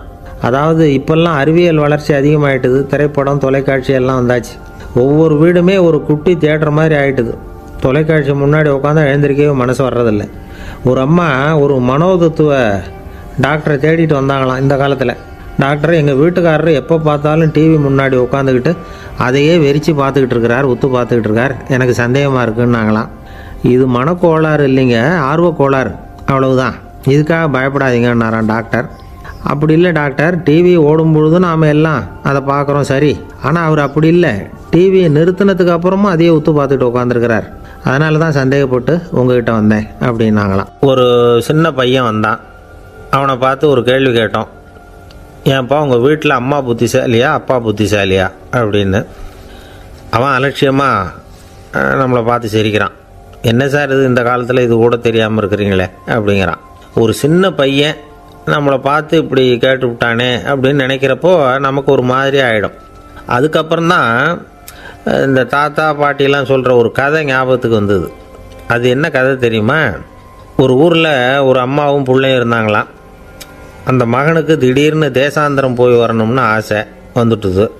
ஊராக போய் சுற்றி பார்க்கணுங்கிற ஆசை. அந்த அம்மாவுக்கு இது பிடிக்கல. மகனை பிரிஞ்சு இருக்கிறதுக்கு அவங்க மனசு இடம் கொடுக்கல. வேணாப்பான்னு சொல்லி பார்த்தாங்க, அவன் கேட்கல. திடீர்னு புறப்படவும் செஞ்சுட்டான். சரி, இனிமேல் அவனை தடுக்க முடியாதுன்னு முடிவு பண்ணிட்டாங்க அந்த அம்மா. இருந்தாலும் புத்திசாலித்தனமாக ஒரு யோசனை பண்ணாங்க. மகனை கிட்டத்தில் கூப்பிட்டாங்க. அவங்ககிட்ட சொன்னாங்க, இதை பாருப்பா, நீ தேசாந்திரம் போகிறதுன்னு தீர்மானம் பண்ணிவிட்ட, அதை நான் தடுக்கலை, போயிட்டு வந்துடும். ஆனால் போகிறதுக்கு முன்னாடி எனக்கு ஒரு வாக்குறுதி கொடுத்துட்டு போ அப்படின்னாங்க. போகிறப்போ ராத்திரியாக இருந்தாலும் பகலாக இருந்தாலும் சரி, புளிய மரத்து நிழலில் தான் தங்கணும். திரும்பி வர்றப்போ இரவும் பகலும் நீ வேப்ப மரத்து நிழல்லே தங்கணும் அப்படின்னாங்க. சரி, அப்படியே செய்கிறேன்னு சொல்லி வாக்குறுதி கொடுத்தான் பையன். புறப்பட்டு போனான். போகிற வழியில் புளிய மரத்து நிழல்லே தங்கினான், தூங்கினான். அப்படி போய்கிட்டே இருந்தான். 7ஆவது நாள் அவன் உடம்பு சுகமில்லாமல் போயிட்டுது. ரொம்பவும் பலவீனமாயிட்டான். இனிமேல் நடக்க முடியாதுங்கிற நிலைமை வந்துட்டுது. யோசித்து பார்த்தான். சரி, இதுக்கு மேலே போக வேண்டாம் அப்படின்னு முடிவு பண்ணிவிட்டு திரும்பி வர ஆரம்பிச்சிட்டான். திரும்பி வர்றப்போ வழியில் வேப்ப மரத்து நிழலையே தங்கி தங்கி வந்தான். நாளுக்கு நாள் உடம்பு சரியாக வந்துட்டுது. 7ஆவது நாள் வீட்டுக்கு சேர்றான். உடம்பு பழையபடியே கலகலப்பாயிட்டுது. பூரண சுகம். தேசாந்திரம் போன பையன் திரும்பி வந்துட்டானே அப்படின்னு அந்த அம்மா ஆச்சரியப்படலை. ஏன்னா அவங்களுக்கு தெரியும் இப்படி ஆகும்னு. பையன் சீக்கிரமாக திரும்பி வரணுங்கிறதுக்காக தான் அவங்க அந்த யோசனையை சொன்னாங்க. என்ன விஷயங்கிறதையும் அவங்களே சொன்னாங்க. மகனே, புளிய மரத்து நிழல் உடம்புக்கு உஷ்ணத்தை கொடுக்கும், சீக்கம் உண்டாக்கும். அதனால் நீ தொடர்ந்து புளிய மரத்து நிழலில் தங்கினாவே நோய்க்கு ஆளாயிட்ட. அதனால் நல்ல பயணத்தை முடிச்சுக்கிட்டு திரும்பி வரணுங்கிற முடிவுக்கு வந்துட்ட. திரும்பி வர்றப்போ நீ தங்கினது வேப்ப மரத்து நிழல். அது உடம்புக்கு குளிர்ச்சியை தரக்கூடியது, நோயை தீர்க்கக்கூடியது. அதனால் சுகமாக வீட்டுக்கு சேர்ந்துட்ட. உன்னோட தேசாந்திர பயணத்தை தடுக்கிறதுக்காக தான் இப்படி பண்ணினேன் அப்படின்னாங்களாம் அந்த அம்மா. பார்த்தீங்களா அம்மாவோட புத்திசாலித்தனத்தை? அப்பாவாக இருந்தால் இப்படியா பண்ணுவார்? ஒரு அப்பா பையன்கிட்ட 10 ரூபா கொடுத்து இதை எடுத்துக்கிட்டு அடுத்த ஊருக்கு போய் அங்கே இருக்கிற மாமா கிட்ட இதை கொடுத்துட்டு வாடா, வழியில் எங்கேயாவது மரத்தடியில் படுத்து தூங்கி விடாதே அப்படின்னு எச்சரிக்கை பண்ணி அனுப்புனாராம். பையனுக்கு எச்சரிக்கையாக வாழறது எப்படிங்கிறத கற்றுக் கொடுக்கறதுக்காக இப்படி பண்ணார். அவன் பணத்தை வாங்கிட்டு போனான். அப்பா சொன்னதை மறந்துட்டு ஒரு மரத்தடியில் படுத்து தூங்கிட்டான். அவனுக்கு தெரியாமல் அவன் பின்னாடியே போன அப்பா அவன் கையில் இருந்த அந்த 10 ரூபாயை நைஸாக எடுத்துகிட்டு வந்துட்டார். அவன் பையில் தானே வச்சுருந்தான், அது தெரியாமல் எடுத்துகிட்டு வந்துட்டார். அவன் தூங்கிக்கிட்டு இருக்கான். எடுத்துகிட்டு ஒரு மறுபடியும் வீட்டுக்கு வந்துட்டார். பையன் முழிச்சுக்கிட்டு பையை தடவி பார்க்குறான், பணத்தை காணும். அழுதுகிட்டே திரும்பி வந்தான். அப்பா கிட்ட விஷயத்த சொன்னான். அப்பா சிரிச்சுக்கிட்டே சொன்னார், அதுக்கு தான்ப்பா ஆரம்பத்திலேயே எச்சரிக்கை பண்ணினேன், இனிமேலாவது நீ ஜாக்கிரதையாக இருக்கணும் அப்படிங்கிறதுக்காக தான் இப்படி பண்ணினேன். அந்த பணம் எங்கேயும் போயிடலை, நான் தான் அதை உனக்கு தெரியாமல் எடுத்து வச்சிருக்கிறேன். இதோ பாரு அப்படின்னு சொல்லிக்கிட்டு சைடு பாக்கெட்டில் கையை விட்டா அது ஓட்டையாக இருக்குது. அதை எவனோ ஏற்கனவே கத்திரிச்சு எடுத்துகிட்டு போட்டான். இப்போ அப்பா முகத்தில் அசடு வழிஞ்சுதான். ஒரு அரசனும் அமைச்சரும் ஒரு நாள் ரொம்ப சாவகாசமாக பேசிக்கிட்டு இருந்தாங்களாம். அரசன் அமைச்சரை பார்த்து ஒரு கேள்வி கேட்டிருக்கார். ஏங்க அமைச்சரே, ஆசை இல்லாத ஒரு மனுஷனால் இருக்க முடியுமா அப்படின்னு. ஏன் முடியாது, துறவி அப்படிங்கிறவங்கெல்லாம் அப்படிப்பட்டவங்க தானே அப்படின்னாராம் அமைச்சர். அவங்கெல்லாம் உண்மையிலேயே ஆசையை விட்டவங்க தானா அப்படின்னு கேட்டாராம் ராஜா. அப்படி தான் இருக்கணும் அப்படின்னாராம் அமைச்சர். அப்படின்னா ஆசையே இல்லாத ஒரு உண்மையான துறவியை நான் பார்க்கணுமேன்னார். அது என்ன பிரமாதம், அதுக்கு நான் ஏற்பாடு பண்ணுறேன் அப்படின்னு விட்டார் இவர். சொல்லிவிட்டு உடனே புறப்பட்டு போனார். அங்கே தேடினார். அப்புறம் தான் அவருக்கு புரிஞ்சுது உண்மை துறவியை கண்டுபிடிக்கிறது எவ்வளவு கஷ்டமான காரியம்னு. இருந்தாலும் ராஜா கிட்ட சொல்லியாச்சே உண்மை துறவியை காட்டுறேன்னு. இப்போ என்ன பண்ணுறது? ராஜா கிட்ட சொன்னபடி நடக்கலைன்னா அவருக்கு கோபம் வந்துடும். அமைச்சர் ஒரு யோசனை பண்ணார். அவருக்கு ஒரு வழி தெரிஞ்சுது. அதுதான் சரின்னு முடிவு பண்ணார். அதாவது அந்த ஊரில் அவருக்கு தெரிஞ்ச நாடக நடிகர் ஒருத்தர் இருக்கிறார், நல்லா நடிப்பார். அவரை போய் பார்த்தார். இதை பாருப்பா, எனக்காக நீ ஒரு காரியம் செய்யணும்னார். என்னன்னு கேட்டார் அவர். நீ ஒரு துறவி மாதிரி கொஞ்ச நேரத்துக்கு நடிக்கணும். ராஜா உன்னை பார்த்துட்டு போகிற வரைக்கும் நடி, அது போதும். அதுக்காக உனக்கு 10,000 ரூபா தரேன் அப்படின்னார். அவர் எந்த காலத்தில் இவ்வளவு பணத்தை மொத்தமாக பார்த்துருக்கார். அதனால் உடனே சரின்னு ஒத்துக்கிட்டார். அமைச்சர் அரண்மனைக்கு திரும்பி வந்தார். என்ன அமைச்சரே, இன்னுமா ஒரு உண்மையான துறவி கிடைக்கலன்னார். உண்மையான துறவி ஒருத்தரை இப்போ தான் கொஞ்ச நேரத்துக்கு முன்னாடி பார்த்து பேசிவிட்டு வர்றேன். அவர் நம்ம ஊருக்கு வெளியில் குளத்தங்கரையில் உள்ள ஒரு ஆலமரத்துக்கு அடியில் உட்காந்துருக்கிறார் அப்படின்னார் இவர். அப்படின்னா உடனே புறப்படுங்க அப்படின்னார் ராஜா. பரிவாரங்களோடு புறப்பட்டார். அங்கே அந்த மரத்தடியில் அந்த ஆள் வேஷம் போட்டுக்கிட்டு துறவி மாதிரி உட்காந்துருக்கிறான். ராஜா நேராக போனார். அந்த துறவி காலில் பொத்துன்னு விழுந்து வணங்கினார். உடனே ராணி அவர் காலில் விழுந்தாங்க. அடுத்தபடியாக அமைச்சர் விழுந்தார். அவருக்கு தெரியும் இது நம்ம ஆள் தான்னு. இருந்தாலும் என்ன பண்ணுறது, நேரம். அப்புறம் பரிவாரங்கள்லாம் துறவி காலில் விழுந்து ஆசீர்வாதம் வாங்கிட்டாங்க. ராஜா அப்புறமா தங்கத்தட்டில் பொண்ணையும் பொருளையும் வச்சு அந்த துறவிக்கிட்ட ரொம்ப பணிவாக நீட்டுறார். தாங்கள் தயவு பண்ணி இதை ஏற்றுக்கணும் அப்படின்னு வேண்டிக்கிட்டார். அந்த துறவி பற்றில்லாமல் அதை பார்த்தார். எல்லாத்தையும் திறந்துவிட்ட எனக்கு இதெல்லாம் எதுக்காக அப்படின்னு சொல்லி அதை மறுத்துட்டாராம். ஆஹா, உண்மையான துறவியை பார்த்துட்டோம் அப்படிங்கிற ஆனந்தம் அரசருக்கு. ரொம்ப நிம்மதியாக திருப்தியாக திரும்பி வந்தார் அரண்மனைக்கு. அதுக்கப்புறம் அமைச்சர் யாருக்கும் தெரியாமல் அந்த துறவிகிட்ட ஓடினார். சொன்ன பிரகாரம் பணத்தை நீட்டினார். இந்தாப்பா, நான் உங்ககிட்ட சொன்னபடி 10,000 ரூபா பணம் எடுத்துக்கோ. அப்படின்னார். அந்த ஆள் ராஜா கிட்ட சொன்னது மாதிரியே எல்லாத்தையும் திறந்துவிட்டேன், எனக்கு இதெல்லாம் எதுக்காக வேணாம் அப்படின்னு விட்டாரான். நடித்த வரைக்கும் போதும்ப்பா, இனிமேல் இந்த நாடக வசனம்லாம் வேணாம், வேஷத்தை கலைச்சிரு, பணத்தை வாங்கிக்கோன்னார். இல்லைங்க, இது வேஷம் இல்லை, இது வசனமும் இல்லை, இது உண்மை. கொஞ்ச நேரம் துறவி மாதிரி நடித்ததுக்கே இந்த தேசத்து ராஜா ராணி அமைச்சர் பரிவாரங்கள் எல்லாம் என் காலில் விழுந்து வணங்குறாங்க. அப்படின்னா உண்மையான துறவியாக இருக்கிறது எவ்வளவு பெருமையான விஷயம். நான் உண்மையான துறவியாக ஆக போகிறேன், அப்படி முடிவும் பண்ணிட்டேன் அப்படின்னார் அந்த நடிகர். வேஷம் கூட எப்படிப்பட்ட விளைவுகளை உண்டு பண்ணுது பார்த்தீங்களா. நம்மால் ஒருத்தன் ரொம்ப வசதியாக தான் இருந்தான், ஒரு நாள் அவன் சொத்து பூரா திருட்டு போயிட்டுது. அதுக்கப்புறம் இவன் துறவி மாதிரி ஆகிட்டான், ஊர் ஊராக சுற்றினான், ஒரு குருநாதரை தேடி கண்டுபிடிச்சான், அவர்கிட்ட சீடனாக சேர்ந்துக்கிட்டான். அவனை பார்த்து ஒருத்தர் கேட்டார், நீ உண்மையான சீடன் தானான்னு. இல்லைங்க, சீடன் மாதிரி நடிச்சுக்கிட்டு இருக்கிறேன் அப்படின்னா. அது குரு துரோகம் இல்லையா அப்படின்னு கேட்டார் அவர். இல்லைங்க, நான் பண்ணது குரு துரோகம் இல்லை, என் குரு பண்ணது தான் துரோகம். என்னுடைய பணத்தை கொள்ளையடித்தது இவர் தான், அதை எங்கே வச்சுருக்காருன்னு கண்டுபிடிக்கிறதுக்காக தான் இவர்கிட்ட வந்து சீடனாக சேர்ந்துருக்கிறேன் அப்படின்னா. ஒரு ஆள் இருந்தான், நிறைய பணம் சம்பாதிச்சான், ஆனால் செலவு பண்ண மனசு வரல, கருமி. அவன் என்ன பண்ணான், சேர்த்த பணம் பூராவையும் ஒரு மரத்தடியில் புதைச்சி வச்சுருந்தான். வாரத்துக்கு ஒரு தடவை அந்த மரத்தடிக்கு வருவான், புதைச்ச இடத்த ஆவலோடு பார்த்துக்கிட்டு இருப்பான், அதுக்கப்புறம் போயிடுவான், அவ்வளவுதான். ஒரு நாள் ஒரு திருடன் வந்தான், இவன் புதைச்சி வச்சுருந்ததெல்லாம் எடுத்துகிட்டு போட்டான். இது தெரிஞ்சு போச்சு. அந்த கருமி புலம்ப ஆரம்பிச்சிட்டான். இவன் புலம்பலை கேட்டதும் அக்கம் பக்கத்தில் இருந்தவங்கெல்லாம் ஓடி வந்தாங்க. என்ன விஷயம்னு விசாரித்தாங்க. இவன் சொன்னான். ஒரு பெரியவர் கேட்டார், ஏப்பா வாரம் வந்து இந்த இடத்த பார்க்குறதாக சொன்னியே, எப்போவாவது இதில் இருக்கிற பணத்தை எடுத்து செலவு பண்ணியிருக்கியா அப்படின்னு கேட்டார். நான் அப்பப்போ வந்து அதை பார்க்குறது தான் வழக்கம், அதை தொட்டதே இல்லைன்னு அவன். சரி, அப்படின்னா இப்போவும் நீ அதே மாதிரி வாரம் ஒரு தடவை வந்து இந்த இடத்த பார்த்துட்டு போகலாமே அப்படின்னாராம் அந்த பெரியவர்.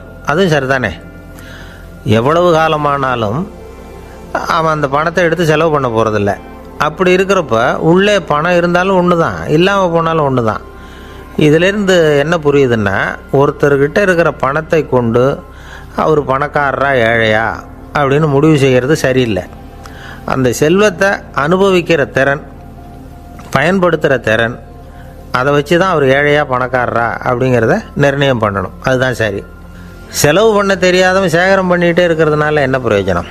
தலைமுடியே இல்லாதவன் தாராளமாக சீப்புகளை வாங்கி சேகரம் பண்ணுறது மாதிரி தானே இது.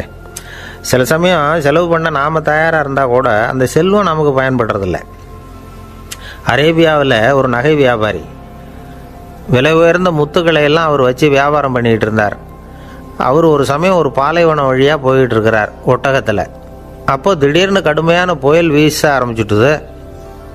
திசை தவறி இவர் எங்கேயோ வந்துட்டார். கூட வந்தவங்களையும் காணலை, எங்கே போனாங்களோ தெரியல. இவர் ரொம்ப பயந்து போய் அங்கே எங்கேயுமா அலைஞ்சு தெரிகிறார். வழியே தெரியல, பசி கடுமையாயிட்டுது. ஒட்டகத்து முதுகில் ஒரு மூட்டை இருந்தது, அதை பிரித்து பார்த்தார். உள்ளே ஏதாவது இருக்கான்னு தேடி பார்க்குறார். அது வரைக்கும் கண்ணில் தட்டுப்படாத அபூர்வமான ஒரு பை கண்ணில் பட்டுது. ஆஹா, அதில் ஏதாவது சாப்பிட்றதுக்கு இருக்கும் அப்படின்னு நினச்சி ஆவலாக அதை பிரித்து பார்க்குறார். அந்த பையில் விலை உயர்ந்த முத்துக்கள் நிறைய இருந்துதான். அப்போ தான் அவர் நினச்சாராம், விலை உயர்ந்த முத்துக்கள் கூட சாப்பிட்றதுக்கு உணவாக முடியாது அப்படிங்கிறத புரிஞ்சுக்கிட்டாராம். எந்த நேரத்தில் எது நமக்கு தேவையோ அது நமக்கு தாராளமாக கிடைக்கணும். அப்படி அது கிடைக்கிறதுக்கு நம்மக்கிட்ட இருக்கிற செல்வம் பயன்படணும். அது நமக்கும் பயன்படலாம், நம்ம மூலமாக அடுத்தவங்களுக்கும் பயன்படலாம். அதுதான் செல்வத்தின் பயன். ஒரு மரத்தடியில் ஒருத்தன் உட்காந்து அழுதுகிட்டு இருந்தான். அந்த பக்கமாக வந்த இன்னொருத்தன், ஏப்பா அழுதுகிட்டு இருக்கிறேன்னு கேட்டான். இந்த இடத்துல தான் பூமிக்கு அடியில் பணம் இருக்குது, புதைச்ச இடம் தெரியல, அதான் அழறேன் அப்படின்னா. நல்லா ஞாபகப்படுத்தி பாரு, எந்த இடத்துல புதைச்ச அப்படின்னு கேட்டான் இவன்.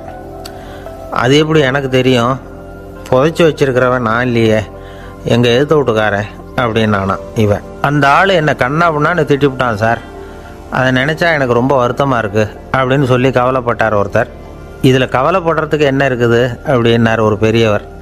அவர் ஒரு மகான். என்ன சார் இப்படி சொல்கிறீங்க, ஒருத்தர் நம்ம பார்த்து திட்டுனா வருத்தமாக இருக்காதா அப்படின்னார்.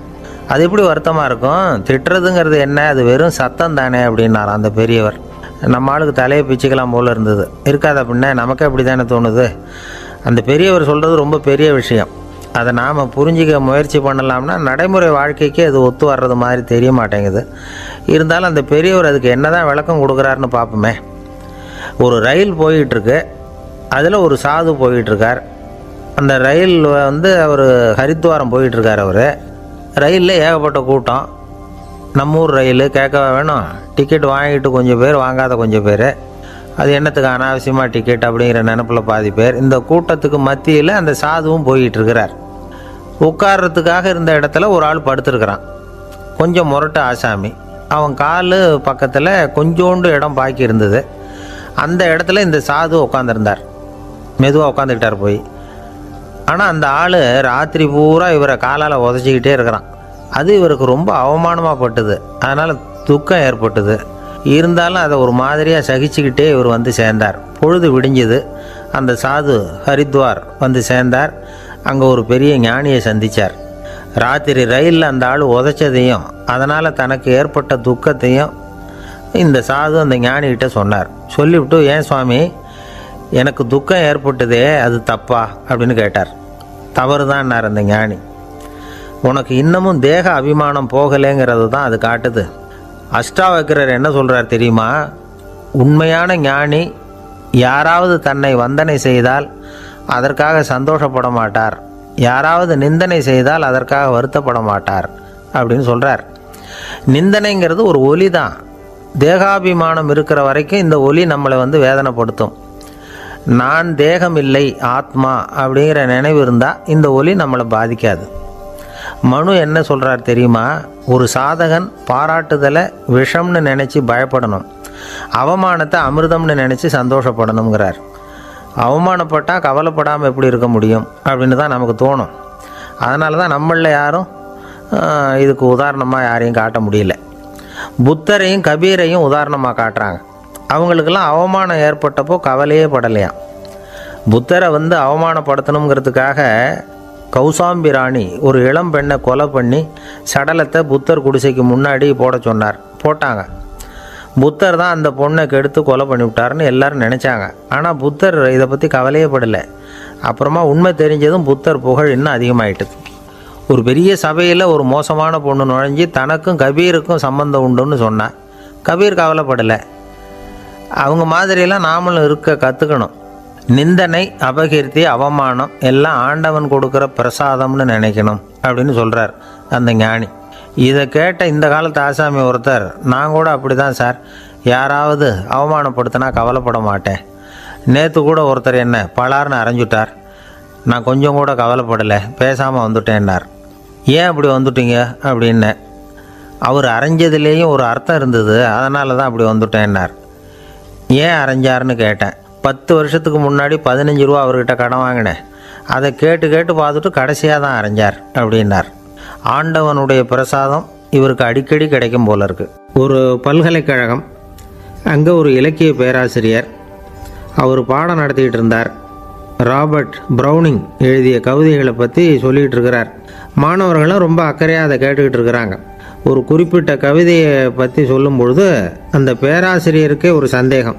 அதாவது அந்த கவிதையின் சரியான அர்த்தம் என்னங்கிறதுல சந்தேகம். பேராசிரியர் யோசனை பண்ணார்.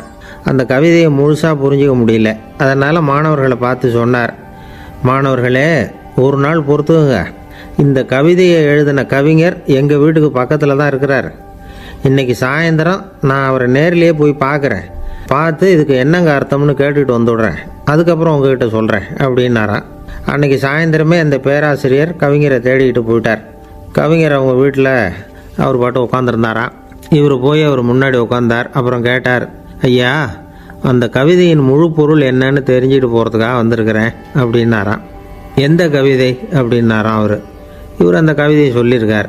கவிஞர் கொஞ்சம் யோசனை பண்ணிவிட்டு அப்புறம் சொன்னாராம், பேராசிரியரே, நீங்கள் கொஞ்சம் தாமதமாக வந்துட்டீங்கன்னாராம்.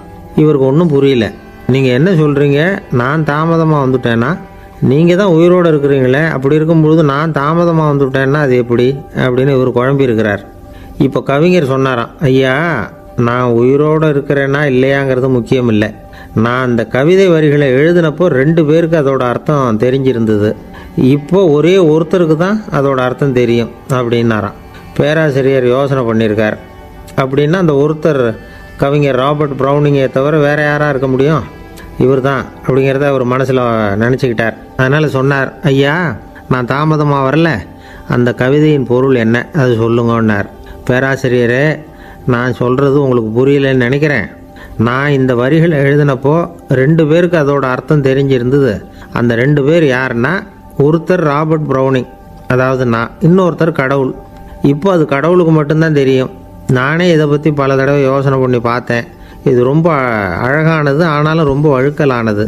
அதை பிடிச்சிட்டோம்னு நினச்சிக்கிட்டு இருக்கும் பொழுதே காற்று மாதிரி அது உங்ககிட்ட இருந்து ஓடி போயிடுது. எனக்கு ரொம்பவும் வருத்தமாக தான் இருக்குது. நிச்சயமாக நான் தான் இந்த வரிகளை எழுதியிருக்கிறேன். அதில் அர்த்தம் இருக்குங்கிறது எனக்கு தெரியும், அதை நான் உணர்றேன். ஆனால் நீங்கள் என்னை மன்னிக்கணும். எனக்கே கூட அதை என்னால் விளக்க முடியல. அப்படி இருக்கும் பொழுது உங்களுக்கு எப்படி அதை நான் விளக்க முடியும் அப்படின்னாரா அந்த கவிஞர். அனுபவிக்கப்படக்கூடிய எல்லாமே விளக்கப்படக்கூடிய ஒன்றல்ல, விளக்கப்படும் எல்லாமே அனுபவிக்கப்படக்கூடிய ஒன்றல்ல அப்படிங்கிறது ஞானிகளுடைய கருத்து. அதுக்காக தான் அந்த சம்பவம். வாழ்க்கையில் நீங்கள் தொடர்ந்து ஆய்வு செய்து கொண்டே இருக்கக்கூடிய விளக்கங்களை ஒருபோதும் அடைய முடியாத பரிமாணங்கள் இருக்கிறதுனால தான் அது அலுப்பு தட்டாமல் இருக்குது. உங்களால் நிறைய அனுபவிக்க முடியும், இருந்தாலும் நீங்கள் அனுபவித்து அறிந்த விஷயங்கள் கூட வார்த்தைகளால் விளக்கப்பட முடிவதில்லை அப்படிங்கிறது பெரியோர் சிந்தனை. இதெல்லாம் ஒரு பக்கம் இருக்கட்டும். நமக்கு தெரிஞ்ச பேராசிரியர் ஒருத்தர் 1 மணி நேரம் ரொம்ப விவரமாக வகுப்பு எடுத்தார். கடைசியாக சொன்னார், மாணவர்களே, ரொம்பவும் எளிமையாக விளக்கமாக எல்லா விவரமும் சொல்லியிருக்கிறேன். அதனால் இதில் உங்களுக்கு சந்தேகம் வர்றதுக்கு வாய்ப்பே இல்லை. இருந்தாலும் கேட்க வேண்டிய கடமை கேட்குறேன். இது வரைக்கும் நடத்தினதில் யாருக்காவது ஏதாவது சந்தேகம் உண்டா அப்படின்னு கேட்டாராம்.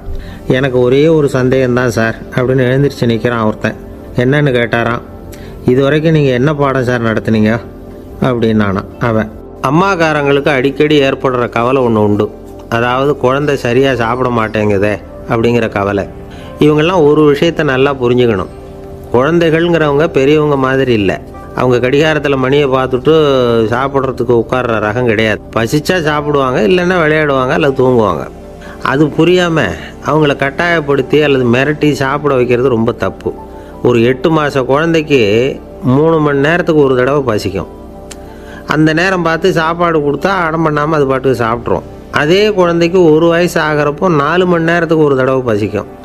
இந்த வயசில் இயற்கையாகவே பசி குறைஞ்சிருக்கும். அது புரியாமல் என் குழந்தை முன்னாடி மாதிரி இப்போ சரியாக சாப்பிட மாட்டேங்கிறான் அப்படின்னு சில பேர் டாக்டர்கிட்ட போய் சொல்லிக்கிட்டு இருப்பாங்க. இன்னொரு விஷயம், ஒரு குழந்தைக்கு வயசு அதிகமாகிற வேகத்துக்கு உடம்பு எடையும் அதிகமாகிக்கிட்டே போகாது. உடம்பு எடை அதிகமாகிற வேகம் குறைஞ்சிக்கிட்டே வரும். 6 மாத குழந்தைக்கு ஒரு வாரத்தில் 150 கிராம் எடை கூடும். ஒரு வயசில் வாரத்துக்கு 71 கிராம் எடை கூடும். இது புரியாமல் அதிகமாக சாப்பாட்டை கொடுத்து குழந்தைய கஷ்டப்படுத்தக்கூடாது. ஏன்னா அளவுக்கு மீறின உணவு அஜீரணத்தை உண்டு பண்ணிவிடும். குழந்தைக்கு ஒரு தட்டில் கொஞ்சமாக ஆகாரத்தை வச்சு கொண்டுகிட்டு போய் கொடுக்கணும். மலை மாதிரி குவிச்சு வச்சா அதை பார்த்ததுமே பசி அடங்கி போயிடும். அடித்து மிரட்டி பயமுறுத்தி குழந்தைய சாப்பிட வைக்கிற பழக்கம் இருக்குது பாருங்கள், அதுக்கு ஃபுட் ஃபோர்ஸிங் அப்படின்னு பேர். இப்படி பண்ணினா குழந்தைக்கு சாப்பாட்டில் விருப்பம் குறைஞ்சிரும், அதை கண்டாவே வெறுக்க ஆரம்பிச்சிடும். அது மாதிரி உளம் சார்ந்த பசி குறைவு, சைக்கோஜெனிக் அனோரெக்சியா, அது ஏற்படுமா. சாப்பாடுங்கிறதே ஒரு தண்டனை மாதிரி தோணும். குழந்தைகளுக்கு பிடிச்ச மாதிரியான ஆகாரத்தை கொடுக்கணும். சத்து அதிகம் இருக்குங்கிறதுக்காக அதுக்கு பிடிக்காத ஆகாரத்தை கொடுத்து கட்டாயப்படுத்தக்கூடாது. குழந்தைகளுக்கு 2 வயசு ஆகிறப்போ இயற்கையாகவே எதிர்மறை குணம் உண்டாகும். அதாவது அந்த எதிர்மறையாக பேசுகிறது. இது மாதிரி சமயங்களில் நாம் என்ன சொல்கிறோமோ அதுக்கு நேர்மாறாக நடந்துக்கும். ஏட்டிக்கு போட்டி. சாப்பிட சொன்னால் விளையாட போகும், விளையாட சொன்னால் சாப்பாடு கேட்கும்.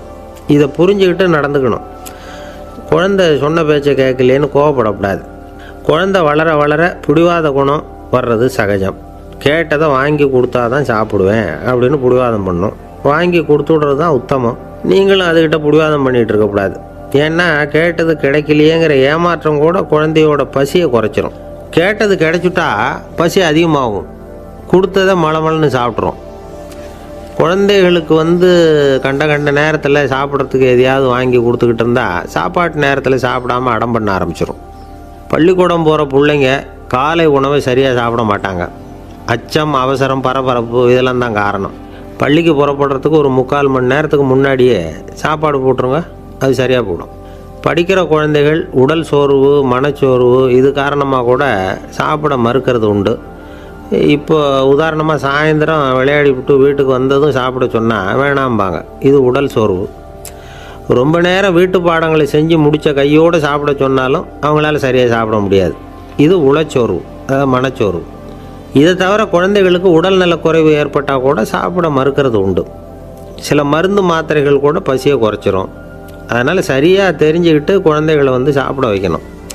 அது புரியாமல் கையில் சாப்பாட்டு தட்டை வச்சுக்கிட்டு குழந்தைகளை விரட்டிக்கிட்டு அலையக்கூடாது. ஒரு சின்ன பையன் சொன்னான், எங்கள் அம்மா சாப்பாடு போடுறது தெரிஞ்சால் நான் உடனே வீட்டை விட்டு வெளியில் ஓடி போடுவேன் அப்படின்னா. ஏன் அப்படி பண்ணுறேன்னு கேட்டோம். எங்கள் அப்பா கூட அது மாதிரி தான் சார் பண்ணுவார் அப்படிங்கிறான். பந்திக்கு முந்தர ஆசாமிகள் நம்மளில் பல பேர் உண்டு. அப்படி முந்தறதுக்கு கூட முயற்சி பண்ணுறவங்க நிறைய பேர் இருக்கிறாங்க. இதில் என்ன ஒரு விஷயம்னா, பந்திக்கு முந்தறது கூட தப்பு இல்லை. ஆனால் அப்படி ஒரு விருந்தில் ஆளாக போய் உட்காந்து சாப்பிட்டா கூட வெளியில் வர்றப்ப என்ன பெரிய விருந்து வச்சுட்டான், சாம்பாரில் உப்பு இல்லை, ரசத்தில் காரம் இல்லை அப்படின்னு குறை சொல்லிகிட்டே வர்றது இருக்குது பாருங்கள். அது சரியில்லை, நாகரிகமும் இல்லை. கல்யாண பத்திரிகையில் என்ன போட்டிருக்குது, என் பொண்ணுக்கும் இன்னார் பையனுக்கும் கல்யாணம், எல்லாரும் குடும்பத்தோடு வந்திருந்து மணமக்கள் ஆசீர்வதிக்கணும், இப்படி தானே போட்டிருக்கோம். குடும்பத்தோடு விருந்து சாப்பிட்டு சாப்பாடு எப்படி இருக்குன்னு அபிப்பிராயம் சொல்லிவிட்டு போங்க அப்படின்னா போட்டிருக்கு கல்யாண பத்திரிகையில். ஒருத்தர் வீட்டு விசேஷத்துக்கு போயிருக்கோம்னா எவ்வளவோ அசௌகரியங்கள் நமக்கு ஏற்படலாம். ஏராளமான கூட்டம் வந்திருக்கும். எல்லாரையும் அவங்க தனித்தனியாக கவனிச்சிக்கிட்டு இருக்க முடியாது. நாம் தான் அனுசரித்து நடந்துக்கணும். நாமளாக போய் வாழ்த்த வேண்டியவங்களை வாழ்த்தி விட்டு சேரணும். அதை விட்டுட்டு பத்திரிக்கை கொடுத்தானேன்னு போனேன், கவனிப்பே சரியில்லை அப்படின்னு புலம்பிக்கிட்டு இருக்கக்கூடாது. ஒரு விருந்துக்கு போனால் அங்கே எப்படி நடந்துக்கணும் அப்படிங்கிறத பற்றி கூட அனுபவசாலிகள் சில விவரங்கள்லாம் சொல்லியிருக்கிறாங்க. இந்த காலத்தில் கல்யாணம், பிறந்த நாள், அது இதுன்னு நிறைய விருந்துகள் நடக்குது. அதெல்லாம் எதுக்காக? மனித உறவுகளை வளர்த்துக்கிறதுக்காக தான், வேறு எதுக்கு? ஒரு விருந்துக்கு போனால் அமைதியாக பொறுமையாக போய் உட்காரணும். அடித்து பிடிச்சிக்கிட்டு இடத்த பிடிக்க போகிறேன் அப்படின்னு நிற்கக்கூடாது. முதல் பந்தி நடந்துக்கிட்டு இருந்தால் அது முடிஞ்சு இலை எடுத்து சுத்தம் பண்ணதுக்கு அப்புறம் போய் உட்கார்றது தான் நாகரீகம். இலை எடுக்கிறதுக்கு முன்னாடியே அங்கே போய் உட்காந்தா நல்லா இருக்காது. நீங்கள் சாப்பிட்டுட்டு உட்காந்துருக்கீங்களா, சாப்பிட்றதுக்கு உட்காந்துருக்கீங்களா, பார்க்குறவங்களுக்கு சந்தேகம் வந்துடும். அதே மாதிரி இலையில் எல்லா ஐட்டமும் பரிமாறினதுக்கு அப்புறம் சாப்பிட ஆரம்பிக்கணும். ஒவ்வொரு ஐட்டமாக வைக்க வைக்க நாம் பாட்டுக்கு எடுத்து உள்ளே தள்ளிகிட்டே இருந்தோம்னா எதை வச்சோம் எதை வைக்கலன்னு பரிமாறினவரே குழம்பி போயிடுவார். ஏன்னா எப்போ பார்த்தாலும் இலை காலியாகவே இருக்கும். சாப்பிட்றப்போ உங்கள் சாப்பாட்டையே நீங்கள் கவனிக்கணும். அடுத்தவங்க இலையில் என்ன இருக்குது, பக்கத்தில் இருக்கிறவர் எதை அதிகமாக சாப்பிட்றார், இதெல்லாம் நமக்கு என்னத்துக்கு? எல்லாரும் சாப்பிட்டு முடிக்கிற வரைக்கும் பொறுமையாக இருக்கிறது தான் நல்லது. நீங்கள் மட்டும் திடீர்னு பாதியில் எழுந்திரிச்சு பக்கத்தில் இருக்கிறவங்களுக்கு சங்கடமாக இருக்குமேங்கிறதெல்லாம் யோசிக்காமல் நீங்கள் பாட்டு எழுந்திரிச்சு போகக்கூடாது. பக்கத்தில் உள்ளவங்க உங்களை எழுந்திரிக்க சொன்னால் எழுந்திரிச்சு போகலாம். விருந்துகளில் சாப்பாட்டை வீணாக்கிறதே ஒரு நாகரிகமாக போட்டுது. இந்த காலத்தில் சாப்பாட்டுக்கே கஷ்டப்பட்டுக்கிட்டு பல பேர் இந்த உலகத்தில் இருக்கிறப்போ சாப்பாட்டை வீணாக்கிறது எவ்வளோ பெரிய மோசங்கிறத நினச்சி பார்க்கணும். வேணுங்கிற அளவுக்கு கேட்டு வாங்கி சாப்பிட்றது தான் முறை. விருந்தில் இந்த பஃபே அப்படின்னு சொல்லி ஒரு முறை சொல்கிறாங்கல்ல, அதாவது உணவு வகைகளையெல்லாம் பொதுவாக ஒரு இடத்துல வச்சுடுறது, நமக்கு தேவையானதை நாமே எடுத்து ஒரு தட்டில் போட்டுக்கிட்டு சாப்பிட வேண்டியது. இதில் கூட சில பேர் தேவைக்கு அதிகமாக எடுத்து போட்டுக்கிட்டு வீணாக்குறாங்க. சில சமயம் கடைசியாக சாப்பிட போகிறவங்களுக்கு எல்லா ஐட்டமும் கிடைக்காம போகலாம். அதை போய் பெருசு பண்ணிகிட்டு இருக்கக்கூடாது. என்ன சார் இந்த அளவுக்கு கூடவா நாகரிகம் தெரியாமல் இருக்கிறோம், இதை போய் பெருசாக சொல்ல வந்துட்டீங்களே அப்படின்னு நினைக்கலாம். ஒருத்தர் 2 பேருக்கு இந்த விவரம் தேவைப்படலாம். அவங்க காதலையும் இது விழட்டுமேங்கிறதுக்காக தான் இது. ஒரு பெரிய கல்யாண விருந்து நடந்துக்கிட்டு இருந்தது. விருந்து மண்டபத்து வாசலில் ஒருத்தர் நின்றுக்கிட்டு வர்றவங்களையெல்லாம் ரொம்ப மரியாதையாக வணங்கி உள்ளே அனுப்பி வச்சுக்கிட்டு இருந்தார். எப்படி தெரியுமா? வர்றவங்க கையெல்லாம் பிடிச்சி முத்தம் கொடுத்து அதுக்கப்புறம் உள்ளே அனுப்பி வச்சுக்கிட்டு இருந்தாராம். கூட்டம்லாம் முடிஞ்சதுக்கப்புறம் அவர்கிட்ட போய் கேட்டிருக்கிறாங்க, சார் நானும் எவ்வளவோ விருந்துகளுக்கு போயிருக்கிறேன், இருந்தாலும் இவ்வளவு மரியாதையாக வர்றவங்க கைக்கெல்லாம் முத்தம் கொடுத்து வரவேற்கிறத இங்கே தான் பார்க்குறேன் அப்படின்னு சொன்னாங்க. அதுக்கு அவர் சொன்னார், அட போங்க சார், நான் முத்தம் கொடுக்கல, முந்தின பந்திக்கு சாப்பிட்டவங்களே அடுத்த பந்திக்கும் வர்றாங்களான்னு மோந்து பார்த்து அனுப்பி வச்சுக்கிட்டு இருந்தேன் அப்படின்னார். ஒருத்தர் மனசில் நிம்மதி இல்லாமல் உட்காந்துருந்தார். என்ன சார் விஷயம் அப்படின்னு விசாரித்தேன். அகலக்கால் வச்சுட்டேன், அதுதான் அவதிப்படுறேன்னார். விவரமாக சொல்லுங்கன்னு. வீடு கட்டணும்னு ஆரம்பித்தேன், வேலை பாதியிலேயே நிற்கிது, கையில் பணம் இல்லை அப்படின்னார். இது மாதிரி ஆசாமிகள் பல பேரை நீங்கள் பார்த்துருக்கலாம். இவங்கெல்லாம் சுலபமாக மன அழுத்தத்துக்கு ஆளாயிடுறாங்க. மன உளைச்சல், அதாவது ஸ்ட்ரெஸ் அப்படின்னு சொல்கிறோமே, அதுக்கு அடிப்படையான சில காரணங்கள் உண்டு. அதாவது மிகையாக திட்டமிடுதல் அப்படிங்கிறதும் ஒரு முக்கியமான காரணம். நடைமுறை சாத்தியம் என்னங்கிறத மனசில் வச்சுக்கிட்டு எந்த திட்டத்தையும் தீட்டணும், அப்போ தான் அது சரியாக வரும். ரெண்டாவது காரணம் என்ன தெரியுமா? ஒரே நேரத்தில் பல்வேறு செயல்களில் ஈடுபடுறது. தொலைபேசியில் பேசிக்கிட்டே கையில் இருக்கிற கடிதத்தை படிச்சுக்கிட்டே எதிரில் உட்காந்துக்கிட்டு இருக்கிறவருக்கும் அப்பப்போ பதில் சொல்லிக்கிட்டு மனசில் பல்வேறு சிந்தனைகளை அப்படியே ஓட விட்டுக்கிட்டு இருக்கிறது, இதுவும் மன அழுத்தத்தை உண்டாக்குது. மூணாவது காரணம், எதிலேயும் வெற்றி மட்டும் எதிர்பார்க்குற ஒருதலைப்பட்சமான ஆர்வம். நாம் தொட்டதெல்லாம் வெற்றியாகவே முடியணும் அப்படின்னு எதிர்பார்க்குறவங்க ஏதாவது ஒன்றில் தோல்வியை கண்டால் தோண்டு போயிடுறாங்க. எப்படியும் முடியலாம்ங்கிற எண்ணம் ஏற்கனவே நமக்குள்ளே இருந்துட்டுதுன்னா அந்த அவஸ்தை வராது. அதனால் அதுவும் நம்ம வளர்த்து கொள்ள வேண்டிய ஒரு குணம். மன உளைச்சல் ஏற்படுறதுக்கு இன்னொரு காரணம், எதையும் வேகமாக செஞ்சுடணும் அப்படிங்கிற துடிப்பு. அந்த துடிப்பே மனசை அழுத்த ஆரம்பிச்சிடும். எந்த ஒரு காரியத்திலையும் தாமதமோ இடையூறோ ஏற்பட்டால் அதை பொறுத்துக்கிற மனப்போக்கம் வேணும். அது இல்லாதவங்க அழுத்தத்துக்கு ஆளாயிடுறாங்க. சில பேர் வேலைன்னு எந்த நேரம் பார்த்தாலும் வேலையே கதின்னு கிடப்பாங்க. பொழுதுபோக்குக்கோ உடற்பயிற்சிக்கோ குடும்பத்தில் உள்ளவங்க அல்லது நண்பர்கள் கூட கலந்துரையாடவோ கொஞ்சம் கூட நேரம் ஒதுக்க மாட்டாங்க. இந்த சுபாவம் மன அழுத்தத்தை உண்டு பண்ணும். இதையெல்லாம் புரிஞ்சுக்கிட்டு அதிலிருந்து விடுபடுறது எப்படின்னு யோசிக்கணும். வல்லுநர்கள் இது தொடர்பாக சில யோசனைகளை சொல்லி வச்சிருக்கிறாங்க. அது என்னன்னா, வாழ்க்கைங்கிறது பிரச்சனைகளால் பின்னப்பட்ட ஒன்று. அது எப்போவுமே முடிவடையாத ஒரு தொடர்கதை அப்படிங்கிறத முதல்ல நாம் புரிஞ்சுக்கணும். ஒரே நேரத்தில் ஒரு காரியத்தில் மட்டுமே நாம் கவனம் செலுத்தணும். அடுத்தவங்க காரியத்தில் தலையிடக்கூடாது. எதையும் பேச ஆரம்பிக்கிறதுக்கு முன்னாடி நம்மை நாமே கேட்டுக்க வேண்டிய கேள்வி 2. 1, நான் சொல்ல போகிறது ரொம்ப முக்கியமானதா? 2வது, நான் சொல்கிறத அவங்க கேட்குறதுக்கு ஆசைப்படுறாங்களா? நான் பேசுகிறதுக்கு அது சரியான நேரம் தானா? இதை யோசித்து பார்த்ததுக்கப்புறம் எதையும் பேச ஆரம்பிக்கணும். முடிஞ்ச அளவுக்கு வளைந்து போகிற சுபாவத்தை வளர்த்துக்கணும். நம்ம நேரம் விலை மதிப்பு இல்லாதது, அதை வீணாக்கக்கூடாது. சிரிக்க தெரியலனாலும் பரவாயில்ல, முகத்தில் கொஞ்சம் புன்முறுவலாவது காட்டணும். இதெல்லாம் ரொம்ப முக்கியம். அடுத்தவங்க ஏதாவது செஞ்சால் உடனே நன்றி சொல்ல மறக்கக்கூடாது. தினமும் கொஞ்சம் நேரத்தை தனிமையில் செலவு பண்ணணும். மன உளைச்சலிருந்து விடுபடுறதுக்கு 3 முக்கிய வழிகள் சொல்கிறாங்க. அதை சுருக்கமாக ரெட் அப்படின்னு சொல்கிறாங்க. RED ஆங்கில எழுத்தில். அந்த முதல் எழுத்து R, அது என்னென்னா ரிலாக்ஸேஷன், அதாவது இடை ஓய்வு. 2வது E எக்ஸர்சைஸ், உடற்பயிற்சி. 3வது டயட், திட்டமிட்ட உணவு முறை. அதனால் தியானம், மூச்சு பயிற்சி இதெல்லாம் இந்த இடை ஓய்வுக்கு வழிகள். எந்த வேலையையும் தொடர்ந்து செய்யக்கூடாது. எல்லார்கிட்டையும் கலகலப்பாக பழகணும். மாதத்துக்கு ஒரு நாளாவது குடும்பத்தோடு வெளியில் போயிட்டு வரணும். சுலபமான உடற்பயிற்சிகளை செய்யலாம். உடற்பயிற்சிங்கிறது நமக்காக நாம் செய்கிற ஒரு நீண்டகால முதலீடு அப்படின்னு சொல்லுவாங்க. அதாவது லாங் டேர்ம் இன்வெஸ்ட்மெண்ட்டாக. அளவோடு சாப்பிட்ணும், மெதுவாக சாப்பிட்ணும். இதெல்லாம் கொஞ்சம் மனசில் வச்சுக்கிட்டு நடந்துக்கிட்டால் மகிழ்ச்சியாக வாழலாம். சில பேர் சாப்பாட்டு விஷயத்தில் ரொம்ப அக்கறை எடுத்துக்கிறது உண்டு. ஒரு குண்டு ஆசாமி சாப்பிட உக்காந்தார். முதல்ல ஒரு மாத்திரை சாப்பிட்டார். எதுக்குன்னு கேட்டோம். பசி எடுக்கிறதுக்குன்னார். சாப்பிட்டு முடித்தார். பிறகு மறுபடியும் ஒரு மாத்திரை சாப்பிட்டார். இது எதுக்குன்னு கேட்டோம். சாப்பிட்டது ஜீரணமாகறதுக்கு அப்படின்னார். ஒரு ஆஃபீஸில் வேலை பார்க்குற ஒருத்தர் ஏதோ தப்பு பண்ணிவிட்டார். உடனே மேல் அதிகாரி அவரை கூப்பிட்டு அனுப்புனார். நீ செஞ்சது தப்புன்னார் கோபமாக. இது ஒரு ரகம். சில அதிகாரிகள் இப்படி நீங்கள் செஞ்சது தப்புன்னு சொல்கிறதில்ல, நீங்கள் செஞ்சது சரி அப்படின்னு சொல்கிறதில்ல. எப்படி சொல்லுவாங்கன்னா, நீங்கள் செஞ்சது சரியில்லைன்னு நான் நினைக்கிறேன் அப்படின்னு